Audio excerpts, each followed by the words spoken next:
Hey everybody, welcome back to another exciting episode of Fish and Grits, the podcast. Bang. I like that. I'm Lionel McNamara. I'm joined by the usual suspects, my co-hosts with the co-mosts, Marco Restrepo, Micah Poole, Hey, everybody. and Ryan Dollar. Hey, guys. What's up, guys? Chillin'. No, just been hanging out, doing some Waiting on Lionel. I was late. We're recording on Tuesday, June 30th for posterity, so that if it sounds like we're way, way out of the loop on some things, because, news just never stops. That's why we're recording on Tuesday. Today's episode is brought to you by wear a fucking mask. God damn it. Wear a fucking mask when you go outside. If you don't get this shit under control, we will not have sports. We won't have much. I'm being completely serious. 2 days ago, Florida added 10,000 new cases. Europe is saying Americans can't come over because we are so stupid. Wear a fucking mask. Because if you don't, this is going to have to turn into like a book review podcast. And I don't want to fucking do that. Okay? I'm sick of this shit. Fuck. All right. If we all turn to page 300.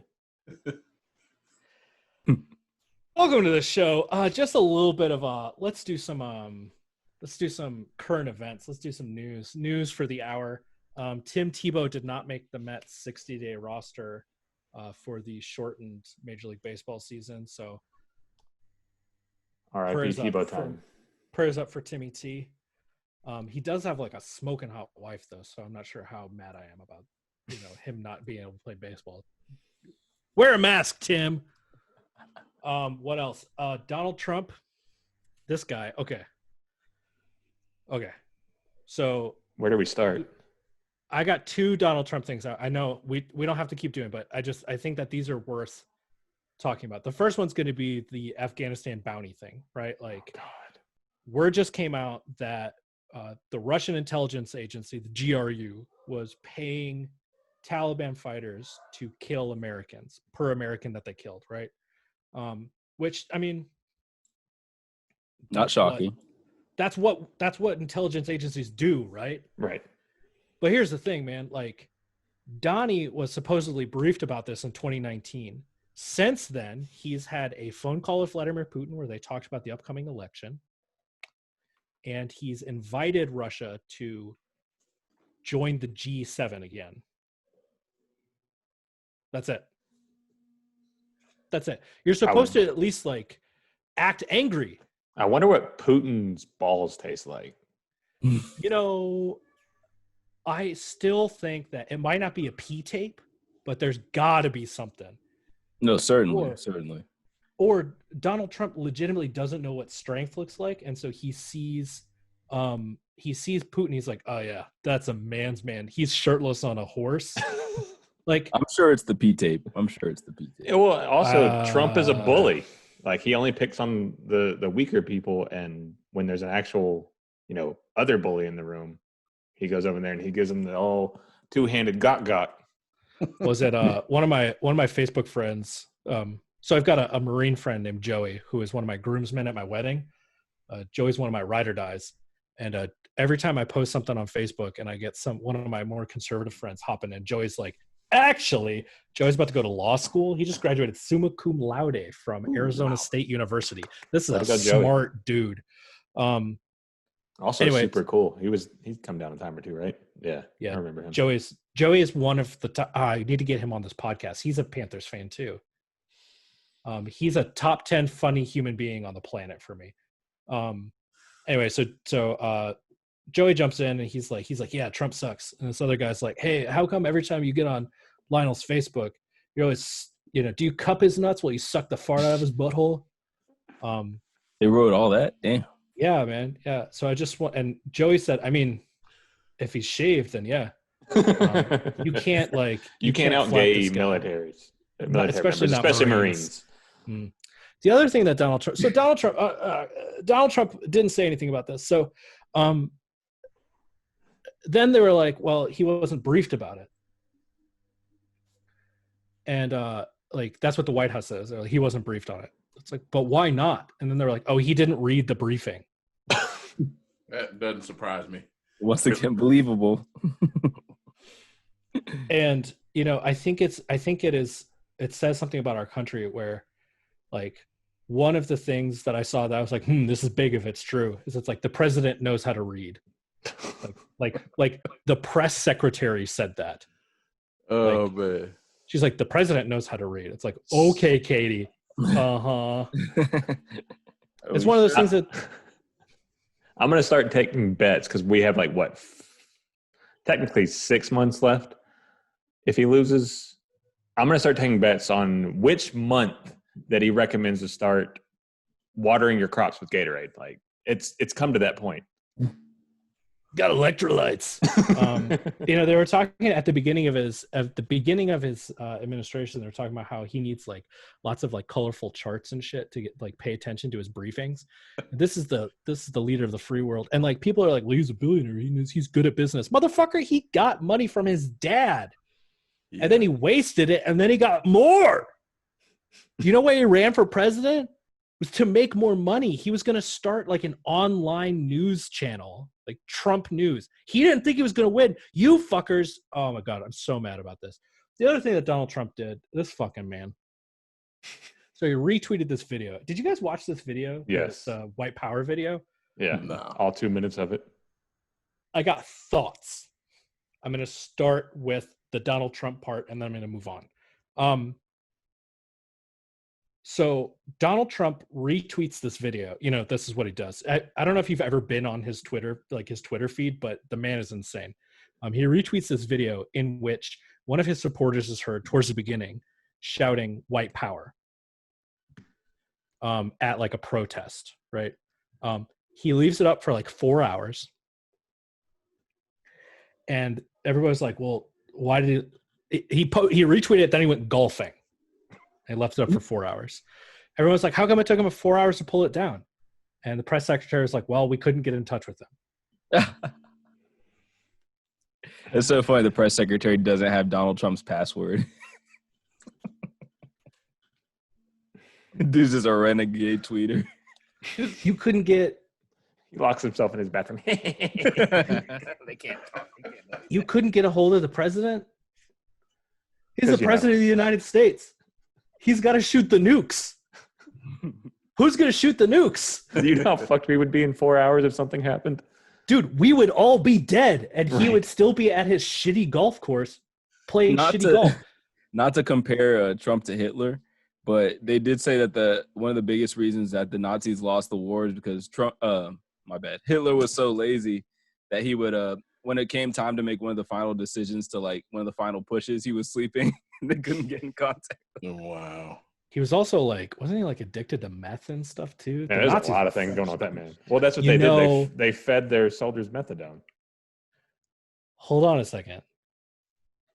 White, convinced of white superiority, delusional, addicted to meth. It sounds like a Trump voter.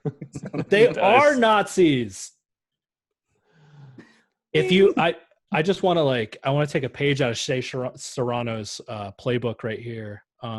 If you vote for Donald Trump and you're listening to this podcast, turn it off because fuck you. Like that's all I'm going to say about that. Unapologetically. This ain't for you. So then Ben Shapiro, you guys know who Ben Shapiro is?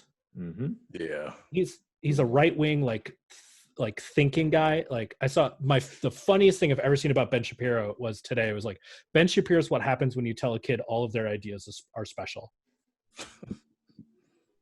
Ben Shapiro is a conservative tanky guy. And his excuse for Donald Trump retweeting this video is that Donald Trump didn't have his speakers on his laptop when he was watching the video, so he didn't know that they said white power.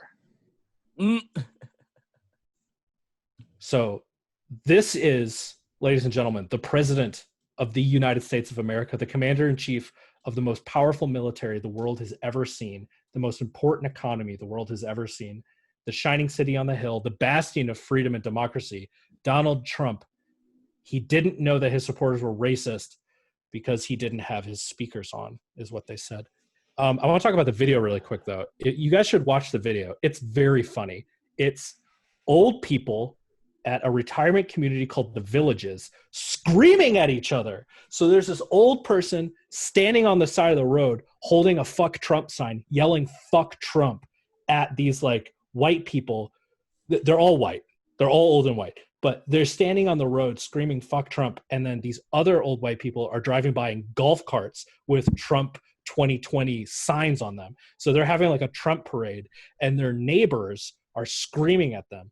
And it's hysterical. It's so funny. And then one lady is like, "Oh, did you bleach your robes? Where's your robe at?" You know, like one of the protester ladies. And then this old guy says, "Oh yeah, that's right. White power." Donald Trump should not have retweeted this video, right? But I think what happened was this old white guy never learned how to talk shit. So instead of being like, "I'm not a Nazi and you're fucking stupid," he was like, "Yeah, I'm a Nazi. Yeah, white power." And then he was like, "Oh shit." Because like the other thing is that this guy was probably alive when his school district got integrated. So he might actually be racist.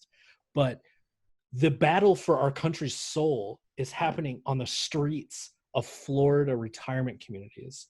There's our neighbors, Ethel and Gertrude, are at each other's throats. Bridge games have been canceled. We need to heal. And we can only heal by voting Donald Trump out of office, and then for the next election cycle, voting for socialists. Graham, I know you're listening to this podcast, and I know you hate what I just said, but you also know that I'm right.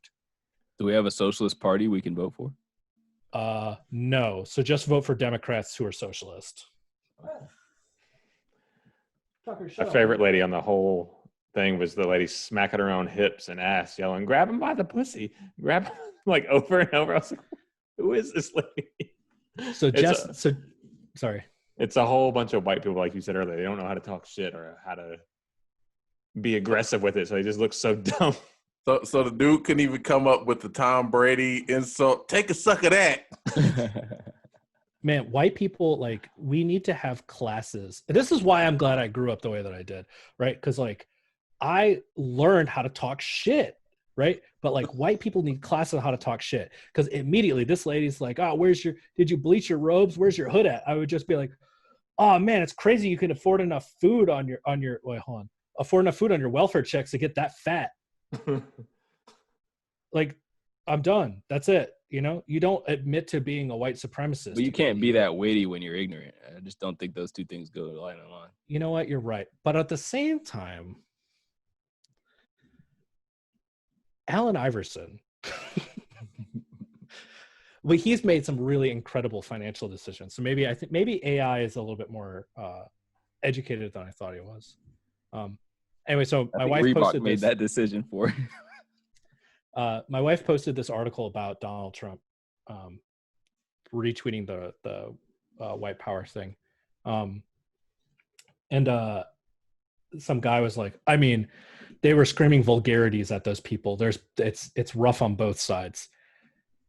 And so my reply to that was like, "Yeah, Jessica, never mind the white supremacy. What about the people using potty words?" It's like, motherfucker, do you watch HBO? If you're listening to this podcast, I can tell you right now that saying fuck Trump and saying white power are in no way equivocal, equal, whatever. Man, fuck them. I'm just mad. Anyway, this is Fish and Grits, the podcast.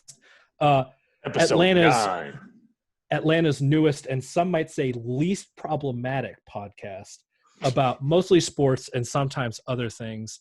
Let's roll right into the topics, gents. Let's talk about the National Football League. So just like everything else that we talk about, coronavirus is this huge specter over the NFL, the impending NFL season, right? Mood lighting. I like it. Cornerback Malcolm Jenkins has said that the NFL needs to have viable precautions.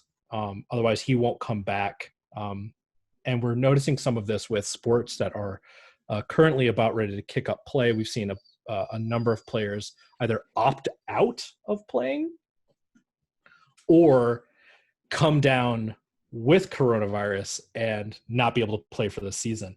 So DeMaurice Smith, the NFLPA executive director, said teams returning to workouts actually goes against player safety. So doing full, which is something we sort of talked about, is like, how are you going to run training camp in football with coronavirus? You know what I mean? Like, these guys are just rubbing all over each other.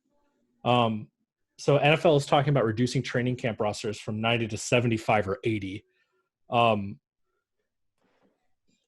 It doesn't, that doesn't feel like enough, you know?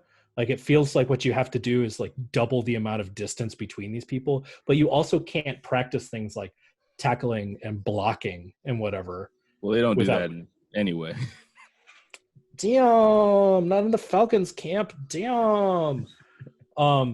This also is bad news for borderline, bubble guys who might not make the roster. And we've seen some of these guys come out and actually play really well for a number of teams in the past while. Wasn't Tony Romo undrafted? Yeah. Yeah. What? Recently, Brian Poole for us. He was one of the – matter of fact, he didn't get a combine invitation. He was one of the quarterbacks they used to try out the receivers, and that's how he got seen. Someone was like, oh, he's got a nice little touch on that pass. Yeah, I think Sean Payton was the one who discovered him. He turned being like the practice quarterback into being the best analyst on CBS. That's life goals right there. So one of the other things that they're talking about is reducing preseason. Now, the NFL is greedy as fuck, right? So they want, what the NFL wants is they want an all-year league, basically. That they would love it. That's why they space everything out the way that they do, is so that every month there's an NFL event, so that we never go more than a month without talking about the National Football League. Which right now it sort of feels to me like Marvel movies. You know what I mean? It's just like I'm fucking over it. Like, I stopped really paying attention to the draft because I was like, oh, this again. I need a break. But they're talking about like having less preseason games because you don't need as many preseason games because you don't have as much roster, right? Musical chairs. Yeah. Is this going to work? I ask this every week. Is this going to work? I don't think it's the best thing they could do, but what it does is it completely eliminates those camp transitional players to where you get, they cut pretty much every day of the week in camp.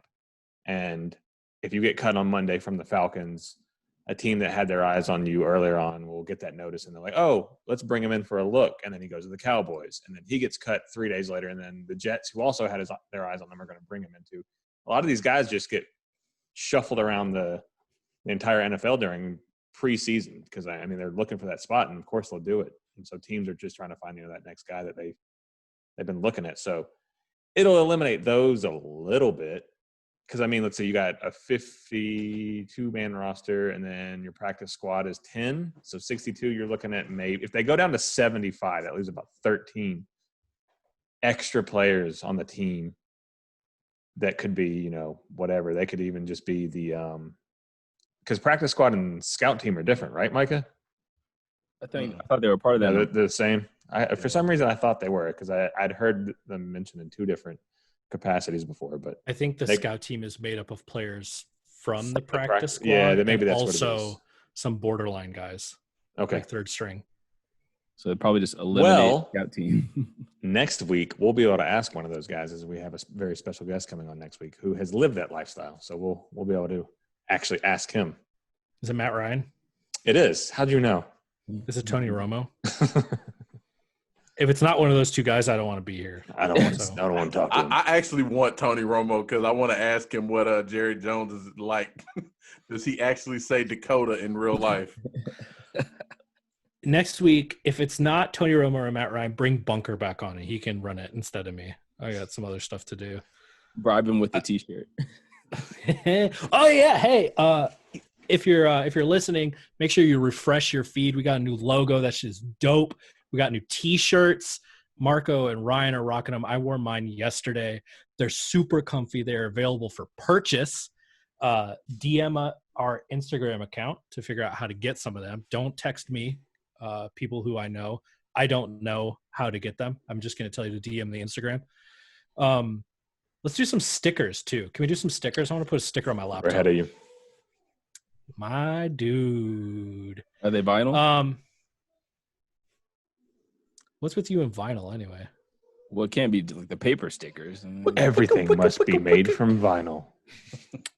My turntable broke in the move from Baltimore down here, That sucks. and I'm like depressed about it. Is it a turntable or a record player? What's the difference? Well, a turntable, I guess you'd be more actively involved in, wiki in it, whereas Oh no, it's a record player. It's an Audio Technica. I have it plugged into my Sonos Play 5 in my sunroom. nice setup. It's Sonos for the win. What was the leading not a question? sponsor. I got booted. I accidentally exited before you asked the question. What was the question? Is this going to work? Is the NFL going to have a season? I have my bets. They're gonna try their darndest, but they're gonna keep on fumbling, falling, and folding. Fumbling. 6 games. That's all Fumbling. I expect. Fumbling is right. Right. I think they're gonna try, but somehow or another, it's gonna end up not working. But man, I Not hope if you fuckers don't wear masks. even the Halo helmets are not gonna help them not get coronavirus. So we just gotta hope no players die. Like, not even being funny, we just gotta hope no players die, and then if enough of them get it, maybe they'll just decide to push on. Here's sort of, hi, Violet. It's bedtime for me. It's bedtime for you. All right, come up here and say goodnight to the guys. Say goodnight. Good night. Good night. Good night, Violet. I love you, Peanut. Bye bye, Dad. Bye, Bubba. Yeah, so like people are testing positive for the Rona over here, left and right? Mhm. Now, I don't know if you know this about me, but I like soccer. There have been no reports of Premier League players or training staff or coaches with their families coming down with coronavirus. Are they testing them as frequently? Yeah. Why can't we have nice things? I know they've been doing this for a minute now. It's like soccer never stopped. Anyway, more football news. Let's talk about the Patriots for a little bit. So the Pats, they're cheaters. They were just fined. There's this whole thing about how they were recording the Bengals sideline. Was it during a game? Yeah. They were like recording them for like hand signals and things like that and whatever. Which means they were doing it in every game. New head coach, they got to get his hand signals. Right. So the Patriots are cheaters, which is something that we knew, but this time they got caught. So their punishment is they were fined $1.1 million. They lost a 3rd-round pick in 2020, and they can't have their own TV crews at games in 2020. Sorry, 3rd-round picks 2021. 21, yeah. Micah, does this punishment make you feel better? No. I mean, for a repeat offender like the Patriots, I mean, you lose a 3rd-round pick. Knowing Belichick, he'll probably like trade back out of the 1st round and get like 2 of them just because. So, I mean, $1.1 million. I mean, I think they paid more after Spygate initially. So, I just think it's kind of another slap on the wrist for the Patriots. And so they're going to have another scandal in another couple of years. That's how it always goes. I know the answer to this question, but I'm going to ask it anyway. What the fuck, right? Like the Patriots cheat and they get like a $1 million fine. Facebook does all this like spying stuff and they get like a $1 billion fine, which is like pocket change to them, But like some dude just has a little bit too much weed in his pocket and he goes to prison for the rest of his life in Oklahoma. What the fuck, man? America. Right? Anyway, sorry. I know that this isn't a racial justice podcast, but it is. This is a social justice podcast now. It's the fish and the grits, guys. The podcast. What was that thing that you did after we said the podcast this time, Marco? Bow, bow. Oh, I forget. I can't recreate it. Bang. Yeah, that's what it was. Yeah, lights out, guerrilla radio. Ryan, how would you have punished the Patriots?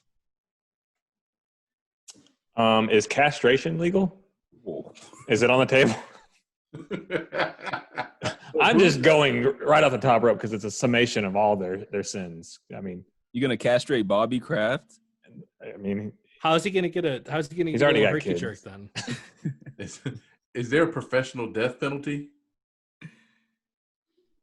You know, I've said this before, but I like mean- when the Patriots and the Saints play each other, like if a hole opened up in the earth and both teams fell into it and never reemerged, I would be okay. You know, Not the player. Like, professionals. I don't want the players to get hurt. I just want the franchises to disappear. If that makes any sense. But no, professional sports, they don't punish teams. Like, I think we should know that by now. Like, if you're a professional sports team, you're not going to get punished in any serious kind of way. Like, you're not going to lose championships. You're not going to – nothing sizable is ever going to happen. So, with that in mind, they can always just cheat, you know, and that, especially the Patriots, especially in baseball where I think every team cheats. But, no, the Patriots, that's Roger Goodell's favorite team to lightly tap on the wrist. Well, it's because they're America's team now. What was that phrase? Like, if you're not cheating, you're not trying. Right? It's one of the problems. What does it say, Dollar? Why'd you send this to me? Okay. That's one of the problems with sports as a business, right? Is, you know, like, it's all about the money. And when it's all about the money, you got to cheat. You know?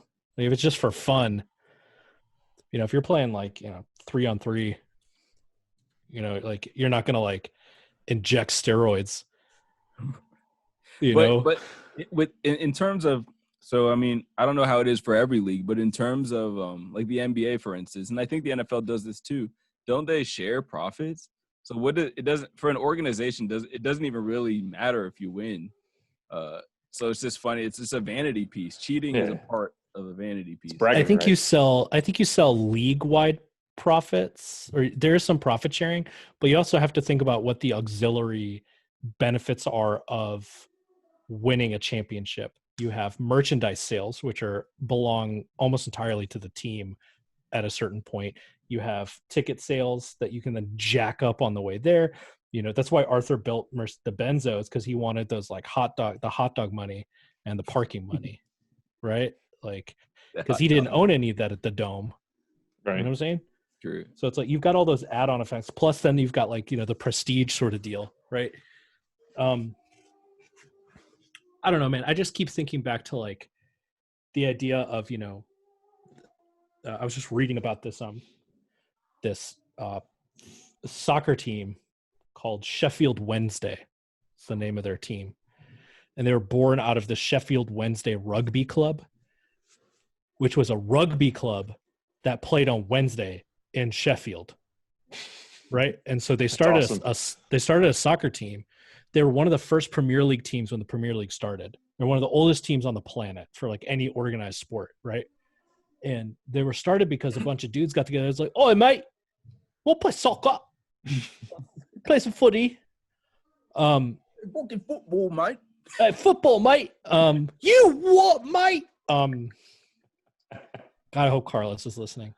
Yeah, man. So they like started, and then all of a sudden money got involved, right? And now it's not about like my city, my team. Sort of how you feel about like the Braves and SunTrust, right? Like this only exists to make money, not to play the game. And it feels kind of fucking gross to me, you know? A little slimy. Yeah. Maybe it's just because I'm a socialist.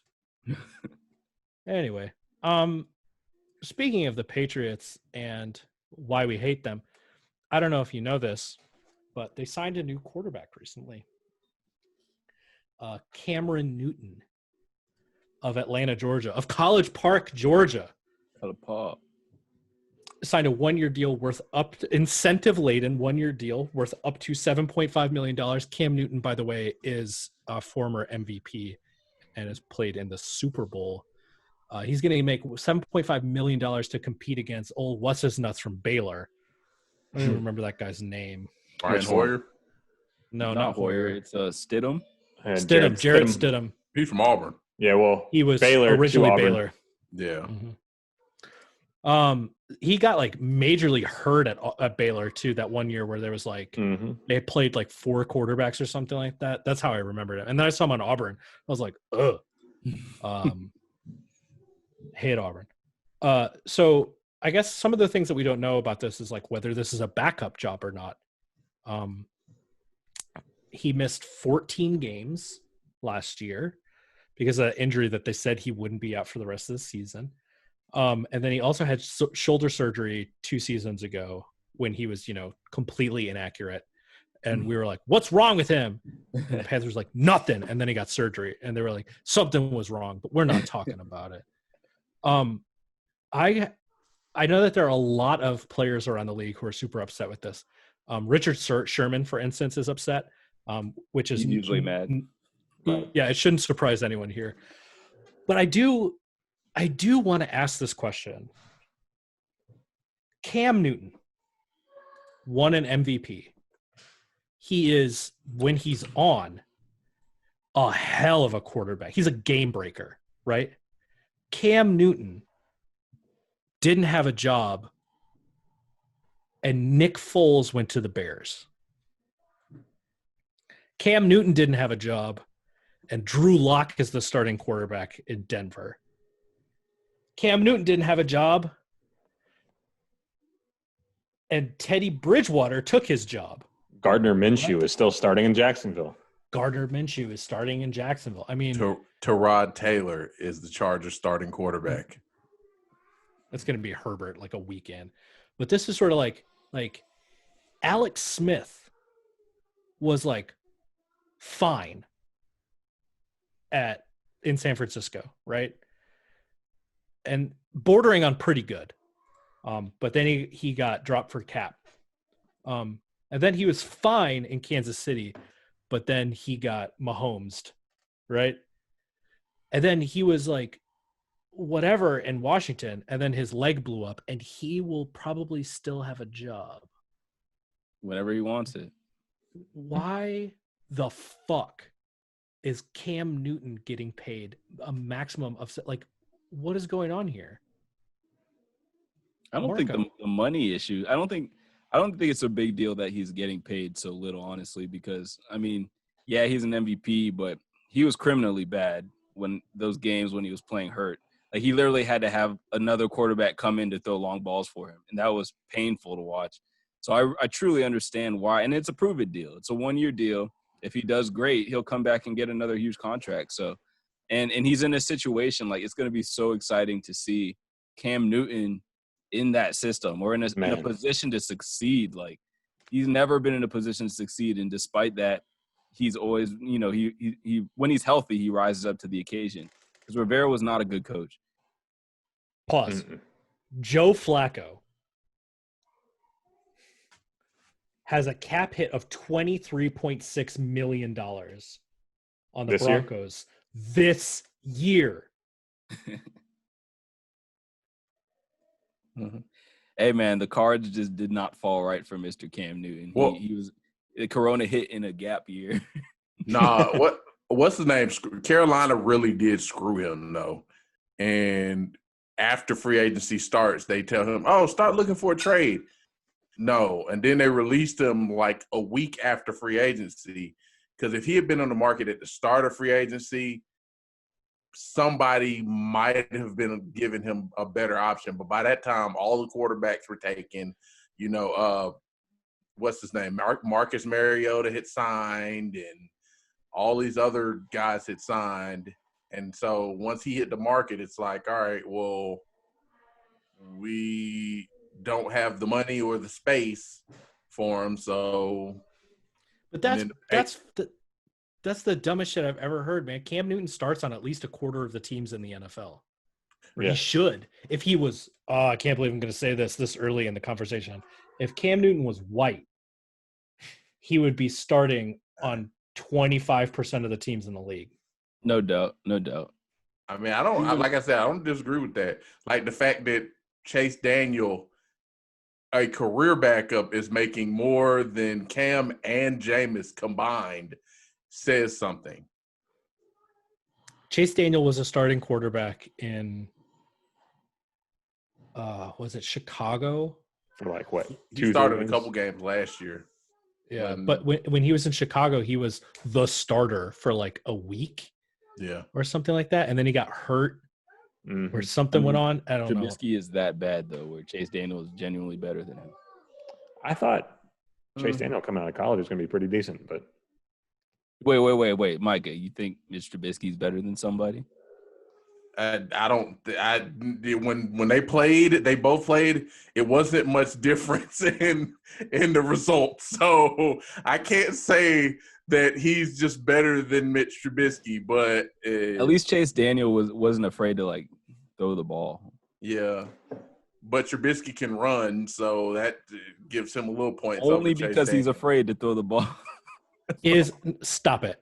Is Cam Newton a better quarterback than Phillip Rivers? At this point, yes. Definitely. Is Cam Newton a better quarterback than – hold on, I'm going to rack my brain for a second here. Teddy Bridgewater. Yeah. Yeah. Is Cam Newton, if he's healthy. Yeah. Is Cam Newton a better quarterback than Nick Foles? Hell yeah. Yes. Oh, yeah. Is he a better quarterback than Kirk Cousins? Hell yeah. Mm-hmm. Healthy. Well, this is all on the healthy. We're assuming he's healthy. Yeah. Is he a better quarterback than whatever the fuck Washington's doing? Of course. Oh, God, yeah. Rivera wasn't about to he should. I know he wanted to, but that race is ass. I think consensus is they want to see how if Haskins takes a step. I think they're in on Haskins. Is I don't Cam think Newton they want to give up on him yet? Is Cam Newton a better quarterback than Baker Mayfield? Yeah. Is he a better quarterback than? Wait, Micah, you keep on doing these mouths. You did that with Trubisky, and now you're defending Baker Mayfield. Well, Baker. Last year, Baker was horrible, but rookie Baker actually was really good. Rookie Johnny Manziel also won a bunch of games. But I mean, no, I'm just talking about like completion percentage. He was accurate. He got rid of the ball on time. Rookie Mitch Trubisky went to the NFC Championship game. Well, and I mean, like I said, Cam has his problems too. Cam throws off balance a lot. He's inaccurate. He can be inaccurate. I've got a good idea. Instead of us debating from afar, let's bring in a subject matter expert on this. Someone who's watched this man play far more than any of us. A Panthers hat on. He definitely has a Panthers hat on. Ooh, what's up? So, Tyler, welcome to the podcast. Hey. As someone who roots for what is without a doubt the worst team in the NFC South now, how do you feel about Cam Newton going to the Patriots for like hot dog money? Well, I'm not surprised. It is it's what the Patriots do, right? They sit around, they wait, let the market drop, and then they snag a good player. And I think Cam's still got something left in him. I mean, obviously the medicals checked out somewhat. Otherwise, I don't think they would have brought him in. I don't really like him going to the Patriots, to be honest, but I think it's good for him. how bad did it hurt when you saw that? Well, I was in the middle of a Call of Duty game, so I was already kind of pissed off. So that kind of set it off a little bit more, I guess. But how many pieces is that Elite controller in right now? Oh, well, it's actually well intact because I switched over to PC. So, but my mouse almost went flying. So, but now surprisingly, it wasn't surprising. I mean, as soon as I saw it, I'm like, yeah, okay, that makes sense. So, that makes sense. So when you say that you don't like him going there, is it you don't like it from like a fan standpoint, or you don't think he'll fit there? Maybe a little bit of both. I've always liked Cam. I questioned his character when he was at Auburn and when we drafted him, but I mean, obviously he's got a ton of talent. And he's quite the character. I mean, I think everybody knows that. You have to take it with Cam. You know, Panthers fans love him. Everybody else hates him, especially you guys in the South. You know, NFC South is not surprised there. But I don't know how he'll fit in New England. I mean, McDaniels is a hell of a coordinator. I think Cam likes to push the ball down the field. Patriots don't really do that. They don't really have the weapons to do that. How is that personality going to be with Belichick? I mean, you saw what happened with Ocho Cinco when he went there. He's a big personality. He didn't. That was my first thought too. I just think it was dumb though. But you saw what happened with Randy Moss too. Right.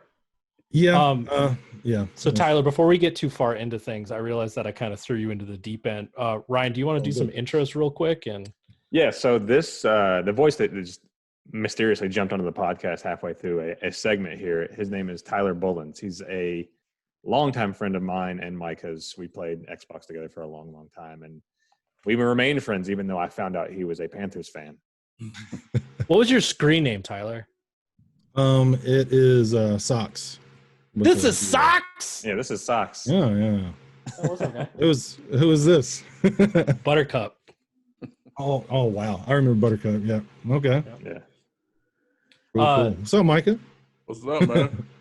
Tyler would know about when I had Lane Kiffin running the was it the Jags or was it the Bears at that point? I don't remember. I think it might have been the Bears. Vaguely. And Donald Trump was my owner, and I had him President Trump. This was before the election. And, Ryan has still not forgiven me for that. It's your fault. Yeah. Put that energy out there.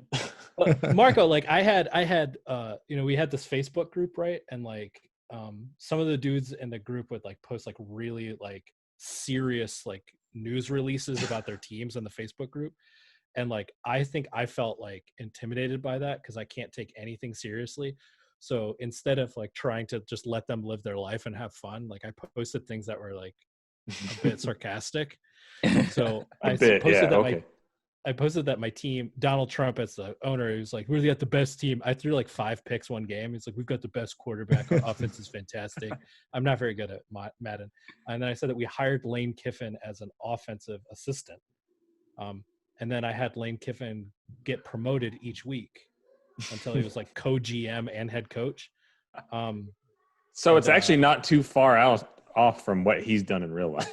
Yeah, he got, he's now head coach at Ole Miss and Donald Trump is president. So I'm right on, You're like the Simpsons. I wonder if I'm like actually predicting things or making it happen because you're all just manifestations of my latent mental illness.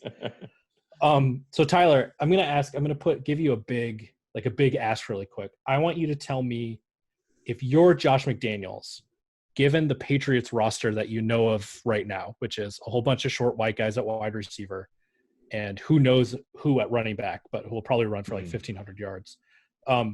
How do you best deploy Cam? What sort of – because, McDaniels has been running some variation of the spread offense for, like a decade and a half almost. How do you best deploy Cam within that Patriots system to maximize his potential, but also to, still play the Patriot way with slants and drags? Right. I mean, first off, can Cam throw the ball deep?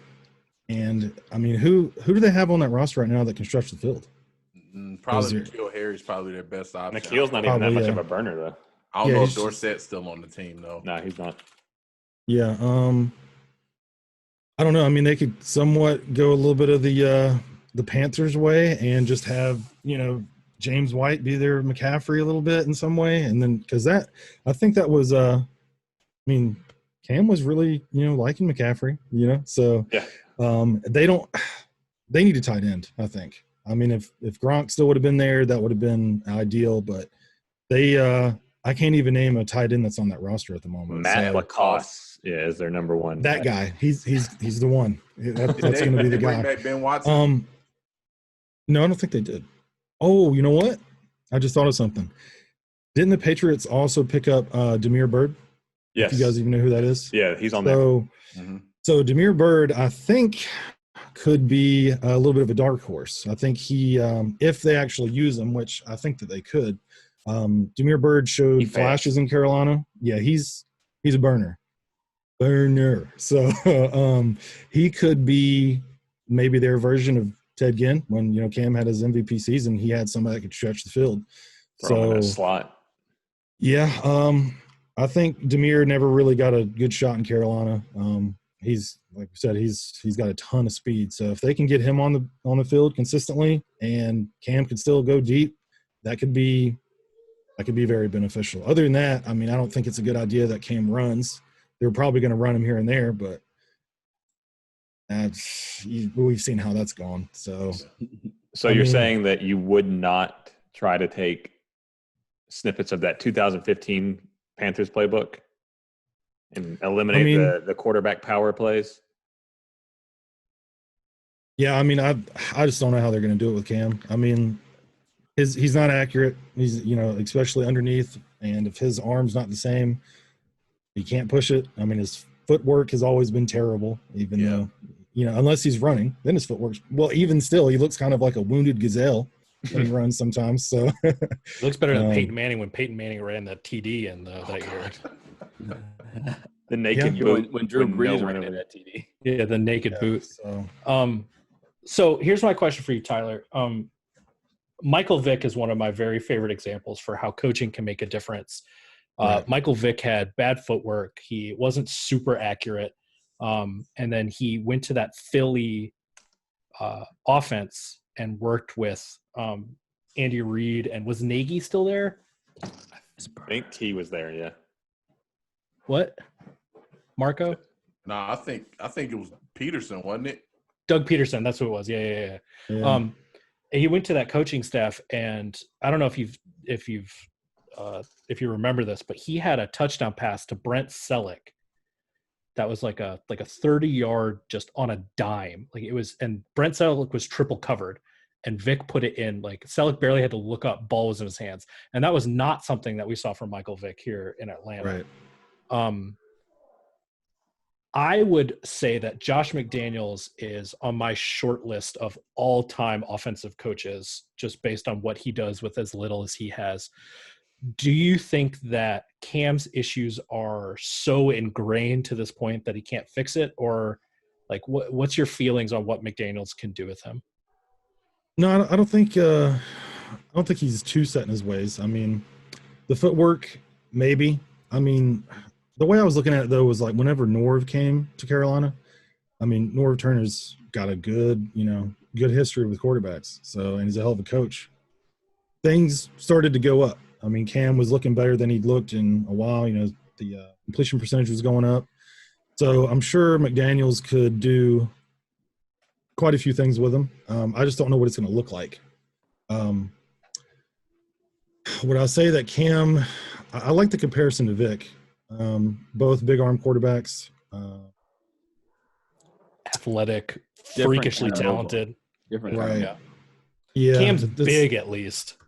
Yeah, Cam will run through you. Vic's going to run around you. So yeah, I think he could do some good things with Cam. It's just like I said, it's a question of what does it look like? What does his feet work? His footwork look like? What does his shoulder look like?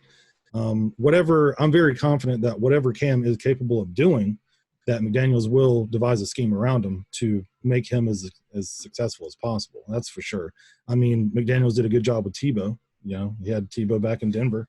So I think that was Tebow's best year. So yeah. How much can we factor in that he's literally in one of the top two worst divisions in the entire league? Yeah. Who was that? Cam Newton. He's going to go get easy dubs. Yeah. Oh, well, yeah, true. I mean, the Bills are on the come up.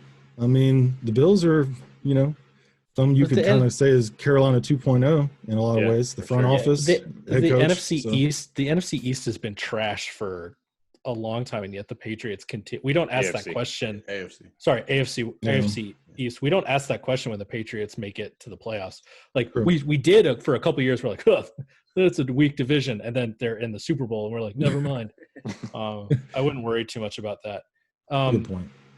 So just for you guys, I don't know. So if you watch the Patriots play, you'll notice that when they had Tom Brady, they would run a lot of what looked like option plays. So Brady would like run it out after he would do the handoff. Like, Tom Brady's not going to keep it, right? Like, he's not going to do it. But those plays are built in addition to that play that they had in the Super Bowl against Philly, that Philly then ran against them, a couple plays later for a touchdown. Yeah. I'm going to ask Ryan this one and then Micah too. Do you think that they will actually have to modify the offense for Cam, or do you think that Cam will slot in but then just add an extra dimension because of his physicality and athleticism? Yeah, but I don't think it's as big of a deal as the question makes it seem like, because the Patriots every year have changed their playbook. They do not run the same thing every year. They're it's because they got new video. They've got new video from all the teams over the offseason. So now they. Yeah, I think they do a better job of changing their playbook on both sides of the ball more than anybody. Because Belichick will come out exclusively run a 3-4 one game, then a 4-3 the next, and then he'll run both, and then he'll come out and just run exclusively 5-2. So on offense, McDaniels is pretty much the same thing. They build their offense based around what you can't guard, and they're going to exploit that. You saw it against us in the Super Bowl. How many times did you see Jalen Collins get hit on a hitch or an out route because they knew he couldn't cover it? They put those smaller wide receivers on him every single time, and they would push him deep and dig down, and they'd be 10 yards open on a dig route. So to be fair, I could burn Jalen Collins. But it's like you didn't see them do that the whole postseason, and that was what their offense was just dink and dunk underneath to pick on Jalen Collins. So their offense will change most definitely, but it's because that's what they do. They say, hey, what are you good at? Okay, that's what we're going to do with you. Micah, same question. Keep it short, though. Yeah, I agree with Ryan. Offense, especially offensively, I think they're kind of a liquid concept where they just a fluid concept where they just kind of go with the flow. And so like Cam, they're probably going to add some runs. They're going to add that dimension of run, but I don't think it'll really change their dynamic that much anyway. He'll occasionally keep some. Last Patriots question before we pick Tyler's brain on a couple more Panthers related things. Josh McDaniels has had a couple of instances of cheating. Bill Belichick and the whole organization has dealt with some. Tom Brady and his deflated balls. Do you think that these cheating allegations, just a quick yes or no, do these cheating allegations diminish their accomplishments for you? I know for me, I'm trying to figure out why I'm not just like Bill Belichick's the greatest NFL head coach of all time, just based on like resume and such, right? But where I said like Josh McDaniels is one of the brightest offensive minds in football. I didn't say the brightest. I think part of the reason is because he's a fucking cheater. So how does this affect their pedigree in your eyes? I'm gonna start with Tyler because he's the guest, and we're kind to our guests. Oh, appreciate it.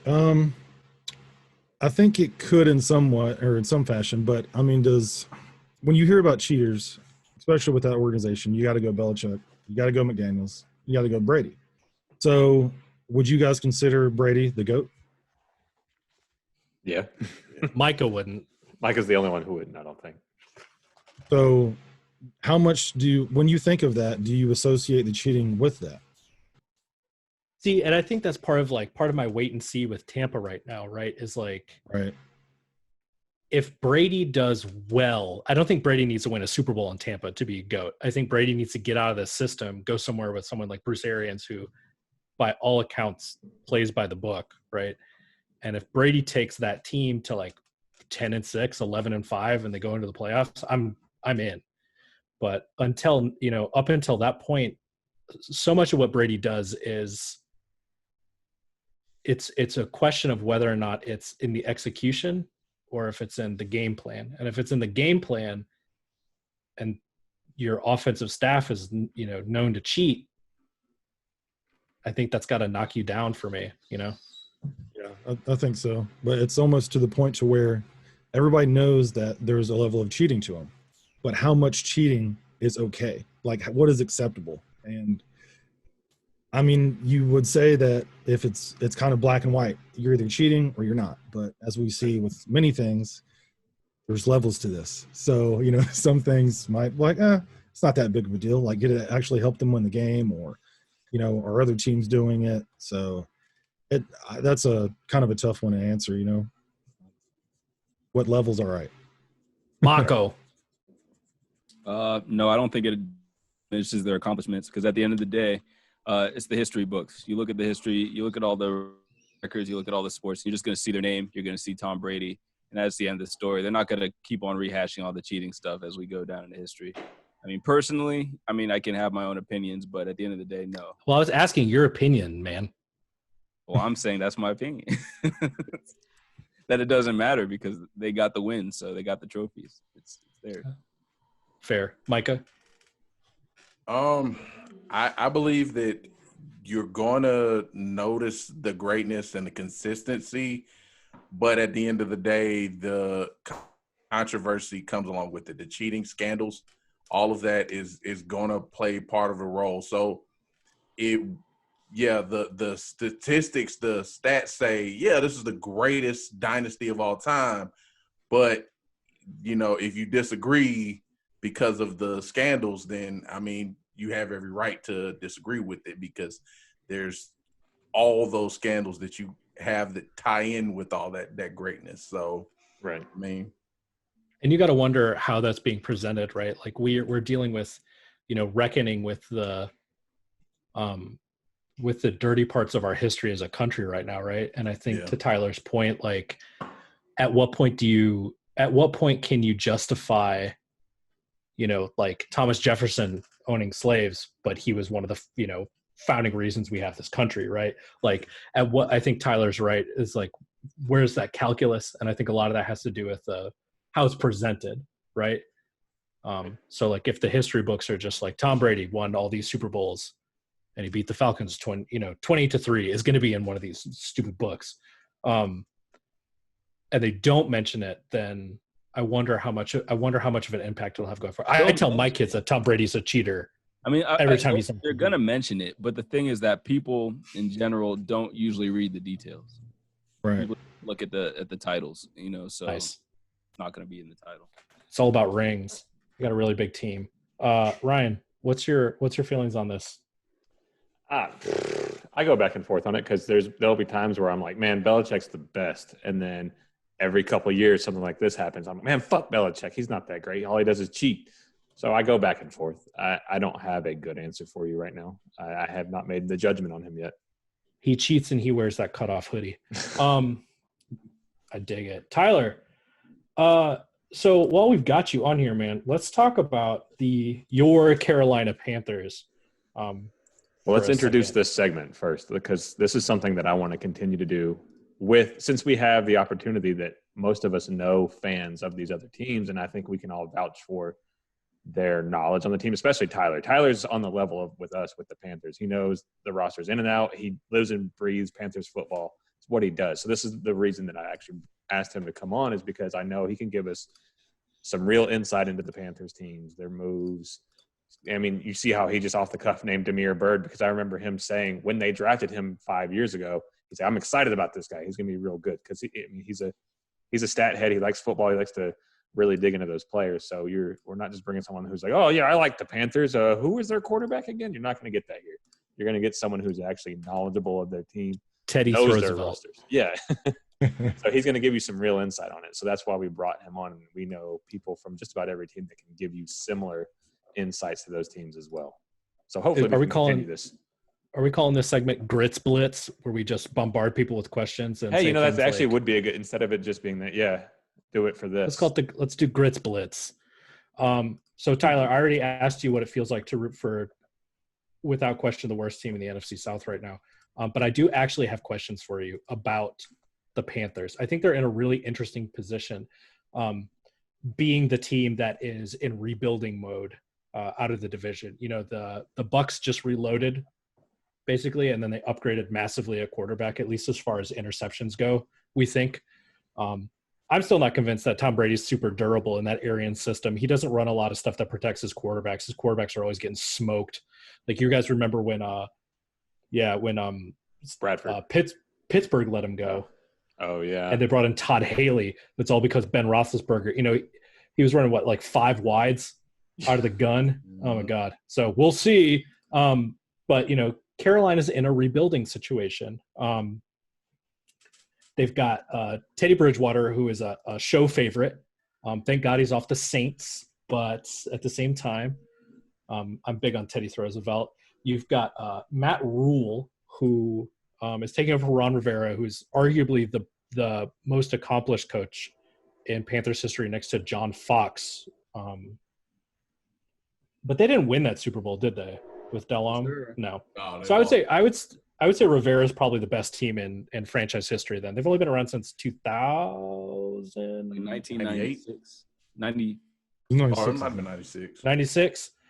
They're a relatively young franchise, but Ron Rivera, Riverboat Ron, did really well there, especially considering there are certain aspects of the team, the roster composition, where he was not getting a lot of love. Like I can't ever remember the receiving core being anything more than like fine. Steve Smith was really good. Kelvin Benjamin ate my sister. So, it's sort of a mixed bag there. Also, if you go on the NFL subreddit, some of my favorite running jokes are where they take a headline that someone posts and they reword it to include Kelvin Benjamin and Golden Corral. You should check it out. So Matt Rule, he comes from Baylor by way of Temple. He's a pretty impressive college coach, but he is a college coach. So Tyler, how are you feeling about the Rule hire, especially considering that Sean McVay has like a second cousin that could have been hired to be your head coach as well? How are you feeling about this? Right. Well, at first I was a question a little bit, since he is, coming from college, and there was some other options on the table, but I like what our owner David Tepper is doing. He is trying to really, put his mark on the franchise, and a best way to do that in a lot of cases is get your head coach, give him a long deal, which is a little on the risky side, but I don't believe that he would have done that unless he really trusted what Matt Rule was capable of. And so far, Matt Rule has, earned a reputation of being a team builder. His first years with the team may not be all that great, but that's part of the rebuilding process. His players really seem to have liked him. To hear Whitehead, who we just signed, this offseason, played with him at Temple and absolutely loves him. Said he couldn't wait till he got a chance to play for him again. So that speaks a lot. And sometimes a player's coach isn't always the best thing to have. Ron Rivera was that. If your players like you, that's awesome. But some of those guys aren't always that successful. But Rule has shown that he can go in, build a roster the way that he sees it, build his coaching staff, and turn it around. So everything that I've heard about Matt Rule seems very solid. He's a good leader. He's very, very vocal. He's going to let his players know what he wants, and he's not going to stand for anything less. And he's also very intuitive on developing ways to get his players to buy in and play for each other and play as a team, which is very, very important. Granted, he's done it at the college level, and it's easier to coach young men than it is to coach grown men. But thankfully, they've already put their stamp on the roster, and we have got, I could be wrong on this, but at one point in time I heard that we have the youngest roster in the league. You do. If not, yeah. So, well, if you're not sure if you can coach grown men, but you can coach young men, get a little bit more, young men in the league on the team. So, I think that's going to be beneficial. And then, get them young right out of college, instill what you want in them. And also, if he's a good leader, then I'm sure the veterans will pay attention and listen to that a lot more. He's made quite the impression on a number of players, it seems like, so far. So I'm very, very happy with Matt Rule. It might get off to a rough start, but I'm confident that we'll get things picked up. And the coaching staff that he's hired so far, some I'm not quite sure of, but there's one guy in particular that I really like, which I'm sure you guys can figure out who that is. Brady. Yep, Joe Brady. So you would say that he's closer to Jim Harbaugh than Chip Kelly as far as college coaches transitioning to the NFL goes. That's what I'm hoping, but I hope he sustains it. So, he's not coming in exactly the same situation, but yeah.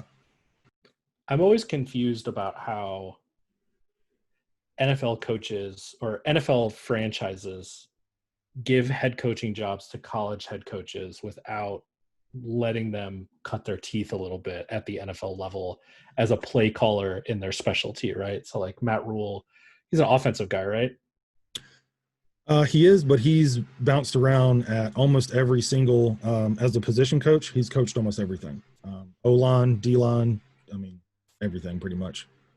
So I think he's got experience in a lot of different areas, but as far as like at the NFL level, yeah, that's definitely going to be something we're looking to see. I was reading an interview about him and just to learn a little bit more on him. And he, like Tyler said, he's bouncing around everywhere, but where he really gets his pride from, because this is where he played in college when he was at Baylor, he was a linebacker. So he really takes his pride in defense. That's what he wants. He keeps modern with the times on offense, but he really wants his defense to be the core of his team. I think I'm also still just kind of pissed that Todd Bowles hasn't gotten another head coach look. I mean, anybody that coaches for the Jets, you got to give them a mulligan on that. So somebody, but then again, Cliff Kingsbury came from Texas Tech to the NFL, so we'll see how that goes. So Tyler, what would you say your strongest position group or strongest facet on the Panthers team is for this upcoming season?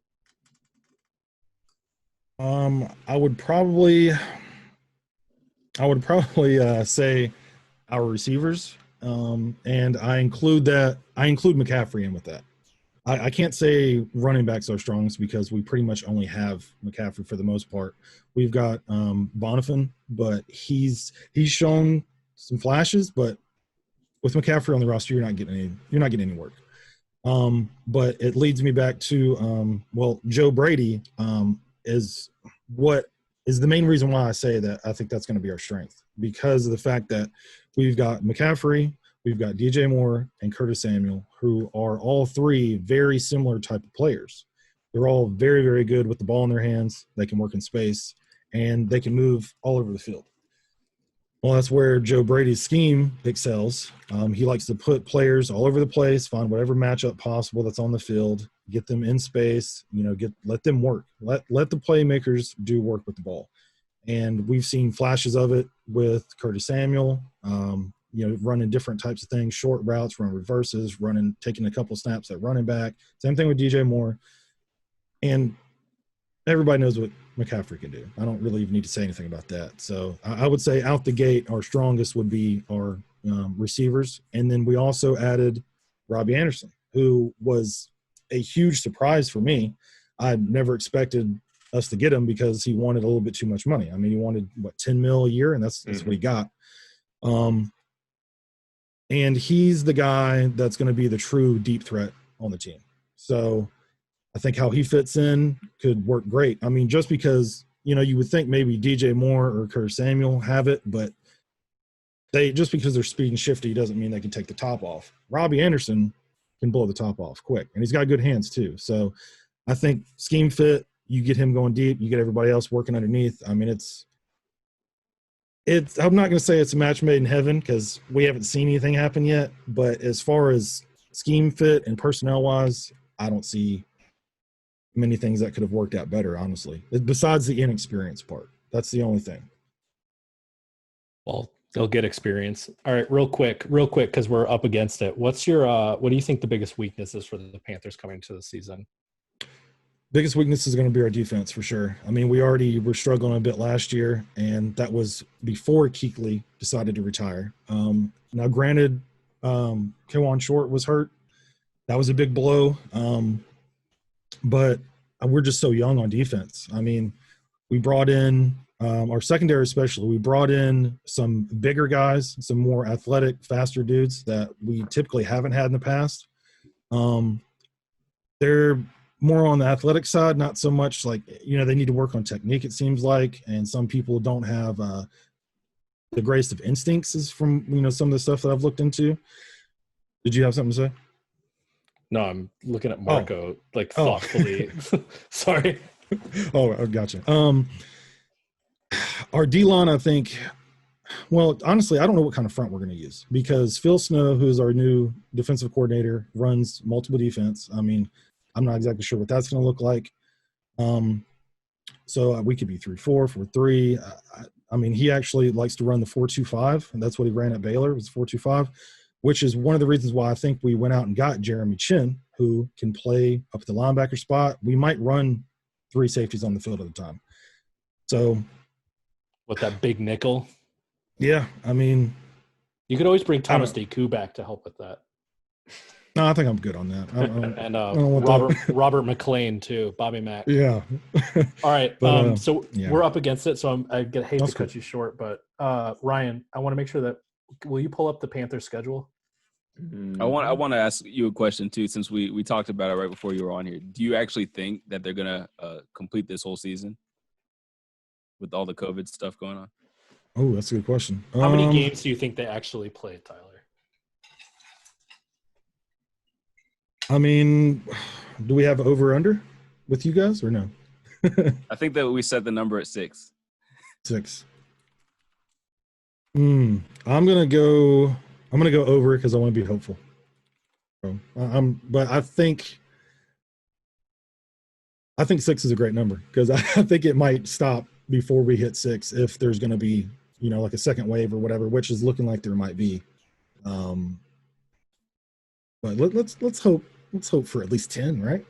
So over on that, and then I guess your quick opinion on just what you think about our Falcons. Yeah, what do you think of our moves? What's the outlook from an unbiased view from the outside? Oh, I think they suck, but that's just me.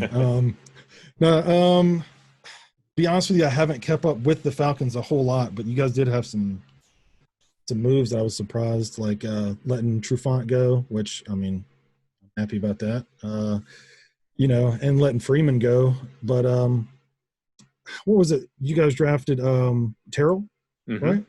That was the corner. Everything I've heard, I haven't looked into him too much, but everything I heard, a lot of the guys were saying that there was kind of a reach there. I don't know if you guys agree with that, but we've shared our thoughts on it. He wouldn't have lasted past 19 because the Raiders were definitely getting him. Do you fear the Falcons this season? No. The only thing that I fear is if Gurley is 100% and we just get thrashed by him. I think, because I'm sorry, but Matty Ice doesn't scare me. Like, I think he's just how many yards did Julio Jones put up against Bené Benwikri? Oh well, yeah, Julio. Yeah. How many? Who was the quarterback? Who was the quarterback in that game? I don't know who you're talking about. But didn't Bené Benwikri get fired after that game? Yeah, pretty much. Yeah. Okay. Yeah, just checking. Okay. Yeah, I mean, Julio. Let's go. Yeah. Let's go week by week. Tyler, I want you to give me your gut reaction week by week for your Carolina Panthers. Week 1 against the Raiders. I think we're going to lose that game. All right. Week 2 at the Bucks. I think we're going to lose that one too. Week 3 at the Chargers. That's a loss. Week 4 home against the Cards. I think that'll be our Kyler first Murray. one. That'll be our first one, I think. Week 5 at the Benzo with the Dirty Birds. That's probably a loss. Week 6 at home against Mitchell Trubisky and the Nick Chicago Foles. Bears. Yeah, we'll win that one because the Bears suck too. So I think that's the game that makes that Nick Foles starts from there on. I think week 6 is where Foles wins the starting job. Week 7 at the Saints. Well, it's obviously going to be a loss. Week 8 at home against the Dirty Birds. I think we'll take that one. Week 9 at Kansas City. Oof. Let's just go ahead and get past that, please. Let's All right. not do that. Week 10 at home against the Tampa Bay Tom Brady's. I think we'll win that one. Week 11 at home against John Matthew Stafford and the Detroit Lions. I think we'll win that one too. Yeah. Week 12 at Kirk Cousins and the Minnesota Vikings. That's a loss. You will somehow lose the bye week. Week 14 at home against Drew Lock and the Denver Broncos. I think we'll lose that one too. Week 15 at Lambeau against – who is that guy that they just drafted out of Utah? Love. Jordan Love. Jordan Love. Yeah. Week 15 against Jordan Love and the Green Bay Packers. Aaron Rodgers isn't playing by then. Really? All right. Well, regardless, that's a loss. But At as Lambeau, long that's as if Rodgers is playing, it's a loss. I don't know about Love. Week 16 at the Washington football franchise. That's going to be rough because that's back with Rivera. I think we can squeeze that one out. Okay. And week 17 against Drew Brees and the New Orleans All Lives Matters. That's going to be a loss too. So 6-10. 6-10. Okay. well, Well, Tyler, we will check back in at some point during the season, I'm sure, and we'll see how your predictions go. Thank you so much for coming on, buddy. We really appreciate it, man. I appreciate you guys having me. Thanks. Man, Go get you some appreciate it. sleep. Yeah, go sleep. I'm going to get back on Call of Duty for a little bit. Oh no. Yeah, man. All right, Appreciate buddy. you, See man. you. Later, All right, man. guys. Take care. See ya. All right, we're going to grab a break. When we come back, we're going to talk a little bit about the NBA and Major League Baseball and 2 different types of soccer and some other junk. See you in a second.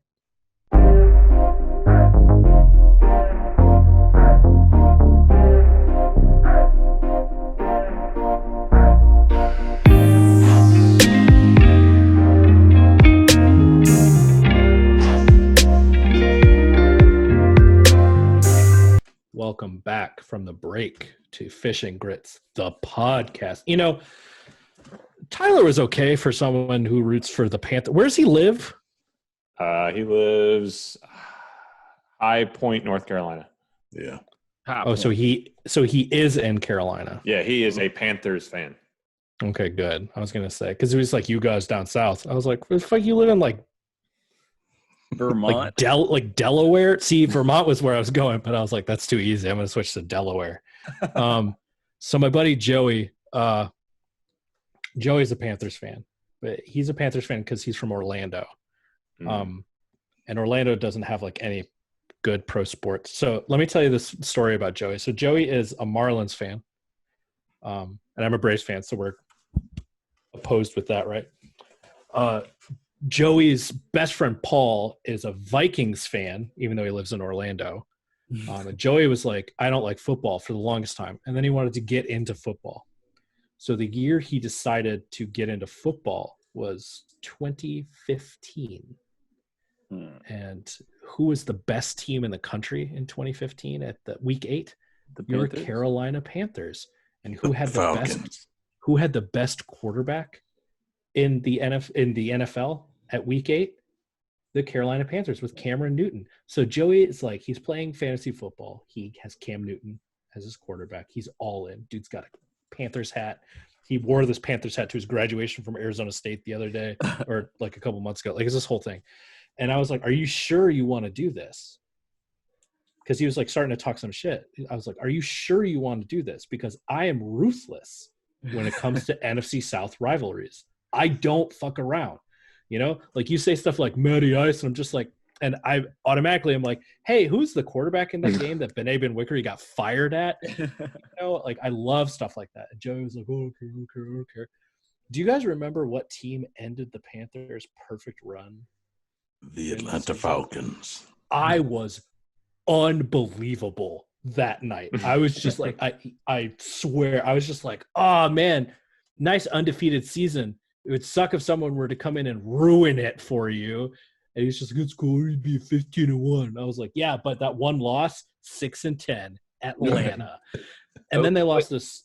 Then they lost a Super Bowl, and I was like, "Oh my God, you got beat by Peyton Manning's skeleton." You know, like this is actually just a mannequin they dressed up in a Manning jersey. But Micah, when you just said that, when he asked who was the best team in 2015, and you said the Falcons, were you referring to the fact that we started off undefeated, started off 5-0? Oh God, No. I forgot about that. No. It was more so the fact that they were the hottest team and we were the only team to beat them in the regular season. So if it's like a championship belt sort of deal, like we would have won the belt right there. Yeah. Carolina had it the whole time. We beat the best team. That's all that matters. Was that the year that we had Leonard Hankerson? Oh God, was he on that team? Was he on that team? I think he was because because Shanahan guy. I think Shanahan brought him in. Yeah, we went back. Yeah. I know that was that year because Jackson was 3, and we went to Lookout Mountain when we were playing the Redskins, and we got out of the car and we were losing, and we got into the hotel room up in Chattanooga. We were staying the weekend, and it was overtime. We were like, "What the fuck?" And I remember seeing that young defense, like Dion. That was early in the season too against the Redskins. Yeah. Like Debo and Keanu and whatever, but I remember this pass to Leonard Hankerson bounced off his hands, and I was like, "What the fuck?" I was like, automatically, like, I have no patience for receivers with frying pans for hands, right? Like, your whole job is to catch things. That's why Calvin Benjamin was a terrible pick. Like, he wasn't even that fast; he was just big. He should have played linebacker. Oh God, do you want to? That actually was the year before we had Keanu on there. You want to hear the starting lineup on defense real quick? Was Witherspoon playing? Yep. That 2014-15? Not this one. 15. So 16. started with left in Malachi Goodman and Paul Soliai, Tyson Jackson, and then Jonathan Babineau. And then our linebackers were Paul Warlow, Joplo. Yeah! Yeah. Croy Bierman. And then corners were Alfred and Trufant.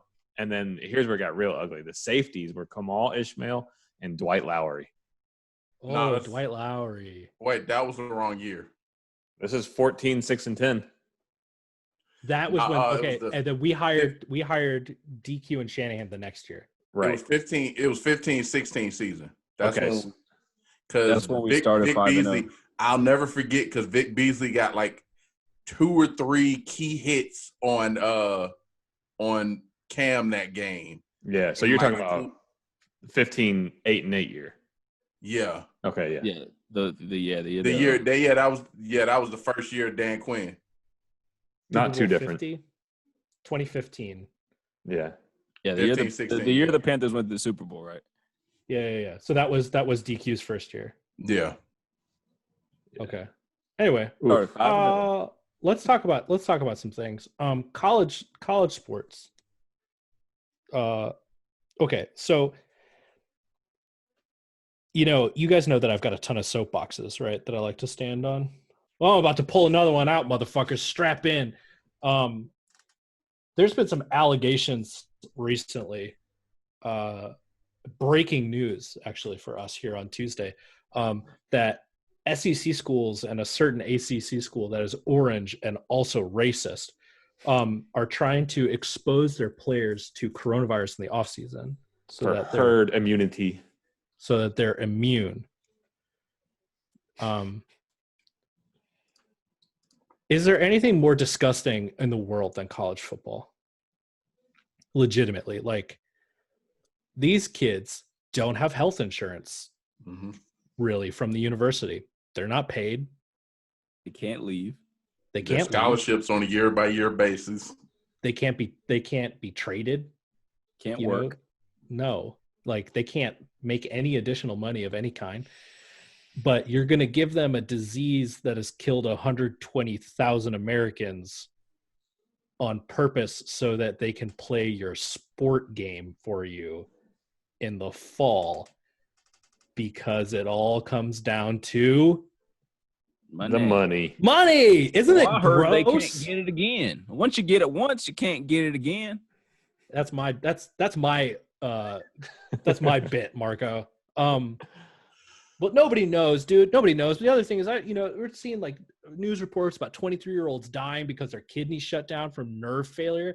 And we just talked, we were talking about how this coronavirus stuff, this COVID-19 is so bad for Black and Latino folks, but especially for Black Americans. What's the majority of an SEC football team made up of?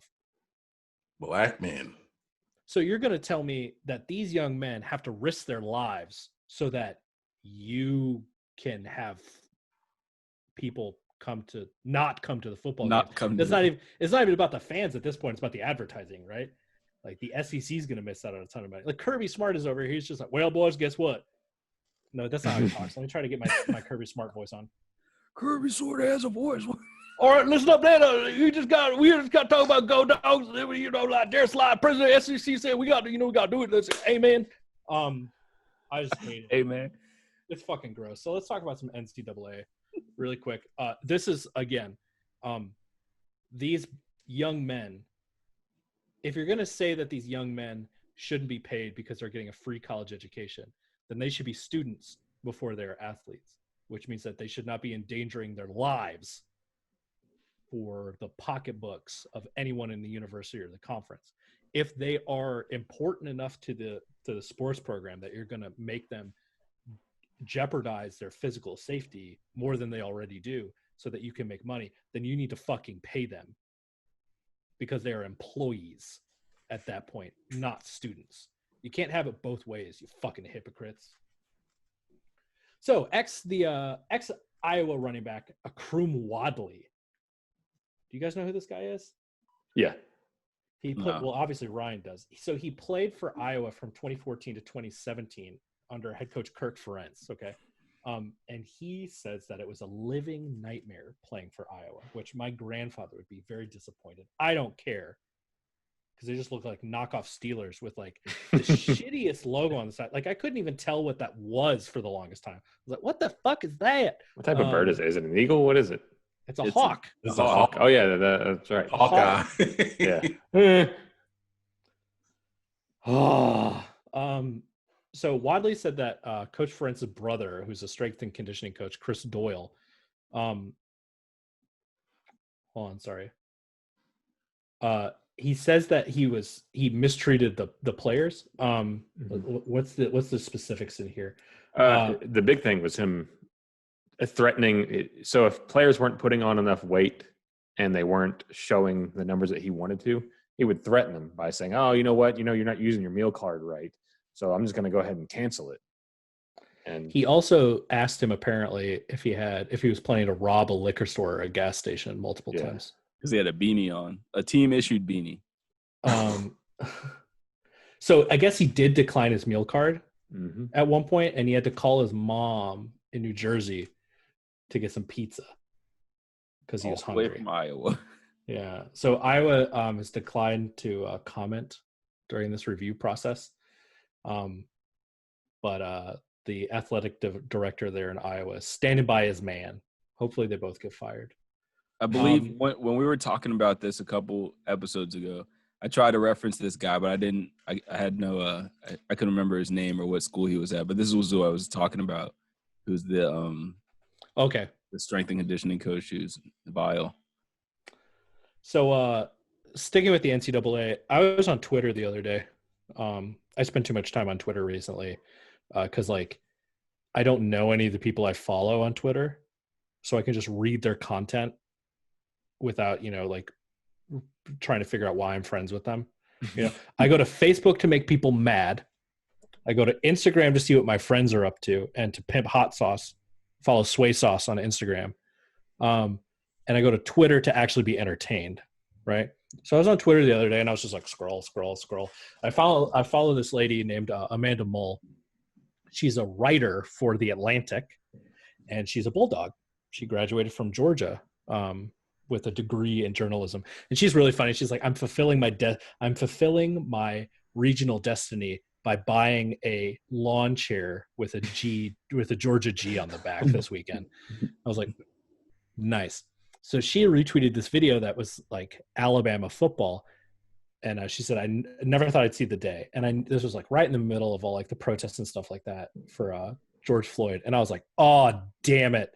I thought I was going to open this video and they were somehow going to have convinced all of these Alabama players to say all lives matter. That's what I thought before I opened this video. I was like, son of a bitch. You know, like I just knew it. I open it up and it's just like minutes of talking about how Black Lives Matter. And then it ends with like Nick Saban being like, all lives can't matter until Black Lives Matter. And I was like, damn, Nick Saban, you actually said something. Because, you know, usually Nick Saban he's the Bill Belichick of college coaches. He's like, we're on to the next game. Don't ask me questions. I can't. Ask the soda bottle. What is that? Right. Saban is a far more entertaining interview, or at least in the conferences, because he just has no time for it. It's like dumbass questions. Like, shut up. Like, you asked me that. We're back. We're back. I don't know. I dig Nick Saban. I think Nick Saban's cool. So I don't know where Ryan stopped recording, but It was like 2 seconds ago. I hit the space bar. Okay, perfect. Good. So I was really impressed with that video. I did think that, I don't know if like Alabama, the white players on Alabama all look the same or if they only have one white player, but I swear they only had that one white guy. I Besides thought Nick the Saban. same thing. Okay, good. I was just making sure. But you know what I mean? Like, I was just like, oh wow, maybe he's the only white guy on the roster who would say that Black Lives Matter. And the rest of them were just like, thin blue line, respect the police. I love oppression.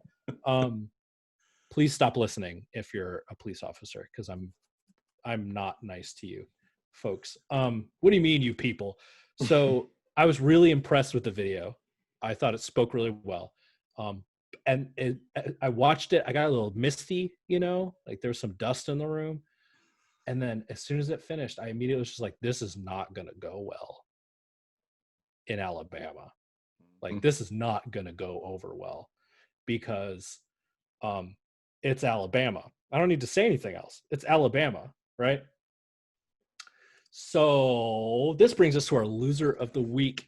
That is now former Carbon Hill, Alabama Mayor Mark Chambers, who resigned after posting racist and homophobic things on Facebook, also commenting on the Black Lives Matter movement and the Crimson Tide. He said, for instance, that he has several Alabama pictures for sale. I guess he was a collector. And Nick Saban is done, in my opinion. And then he said, when you put Black lives before all lives, they can kiss my ass. What former Mayor Chambers meant to say was, when they put Black lives before white comfort and supremacy, they can kiss my ass. So I got a couple things that I'm going to ask you guys for your feedback on this really quick, because I think this is fantastic. I think this guy's a total piece of shit. He's like a super deserving loser, just like Ray Cicerelli or whoever from the NASCAR guy knowing who he was the other day. He deserves to be the loser of the week way more than Michael Thomas. But the thing that I'm going to take away from this is not just the courage of the University of Alabama football program, and also the fact that the Black Lives Matter movement is reaching the University of Alabama football program. So you know that Trayvon's mom has got to be really proud of herself and the movement that she's helped to start. And I hope at least that makes her feel better about the loss of her son. That now we are actually starting to see at least the beginnings of lip service to systemic change, right? The other thing is that some guy who is mayor of some town called Carbon Hill in Alabama, which I probably have more Facebook friends than they have citizens, and I've been alienating my Facebook friends. That guy said some shit on Facebook, and he had to quit. Like, he couldn't stay. What a world we live in, you know? Like 4 years ago, that dude would have been like, I love Donald Trump. 1,985 people. Wow. We had that many new coronavirus cases yesterday in Atlanta. if you want to put that in perspective. Carbon Hill, man, fuck this guy. Micah, man, how do you feel about former Mayor Chambers and also the University of Alabama coming right out and saying that Black Lives Matter? I actually, even though I can't stand Alabama or University of Alabama, I actually really respect what they did, because another big name coach in South Carolina at a championship caliber school can't do the same thing. But, Nick Saban isn't scared to do it. So I respect that. As far as this mayor, good riddance, bro. Bye. Peace. We won't miss you. The best part is when he thought that him retiring meant something or stepping down. He's like, oh, yeah, well, if this is what's going to happen, I'm going to retire. And people are like, okay, good. Okay, bye. There are literally 1,984 other white people in Carbon Hill who could be mayor. So, like if the mayor of Lilburn, it's like the mayor of Lilburn retires.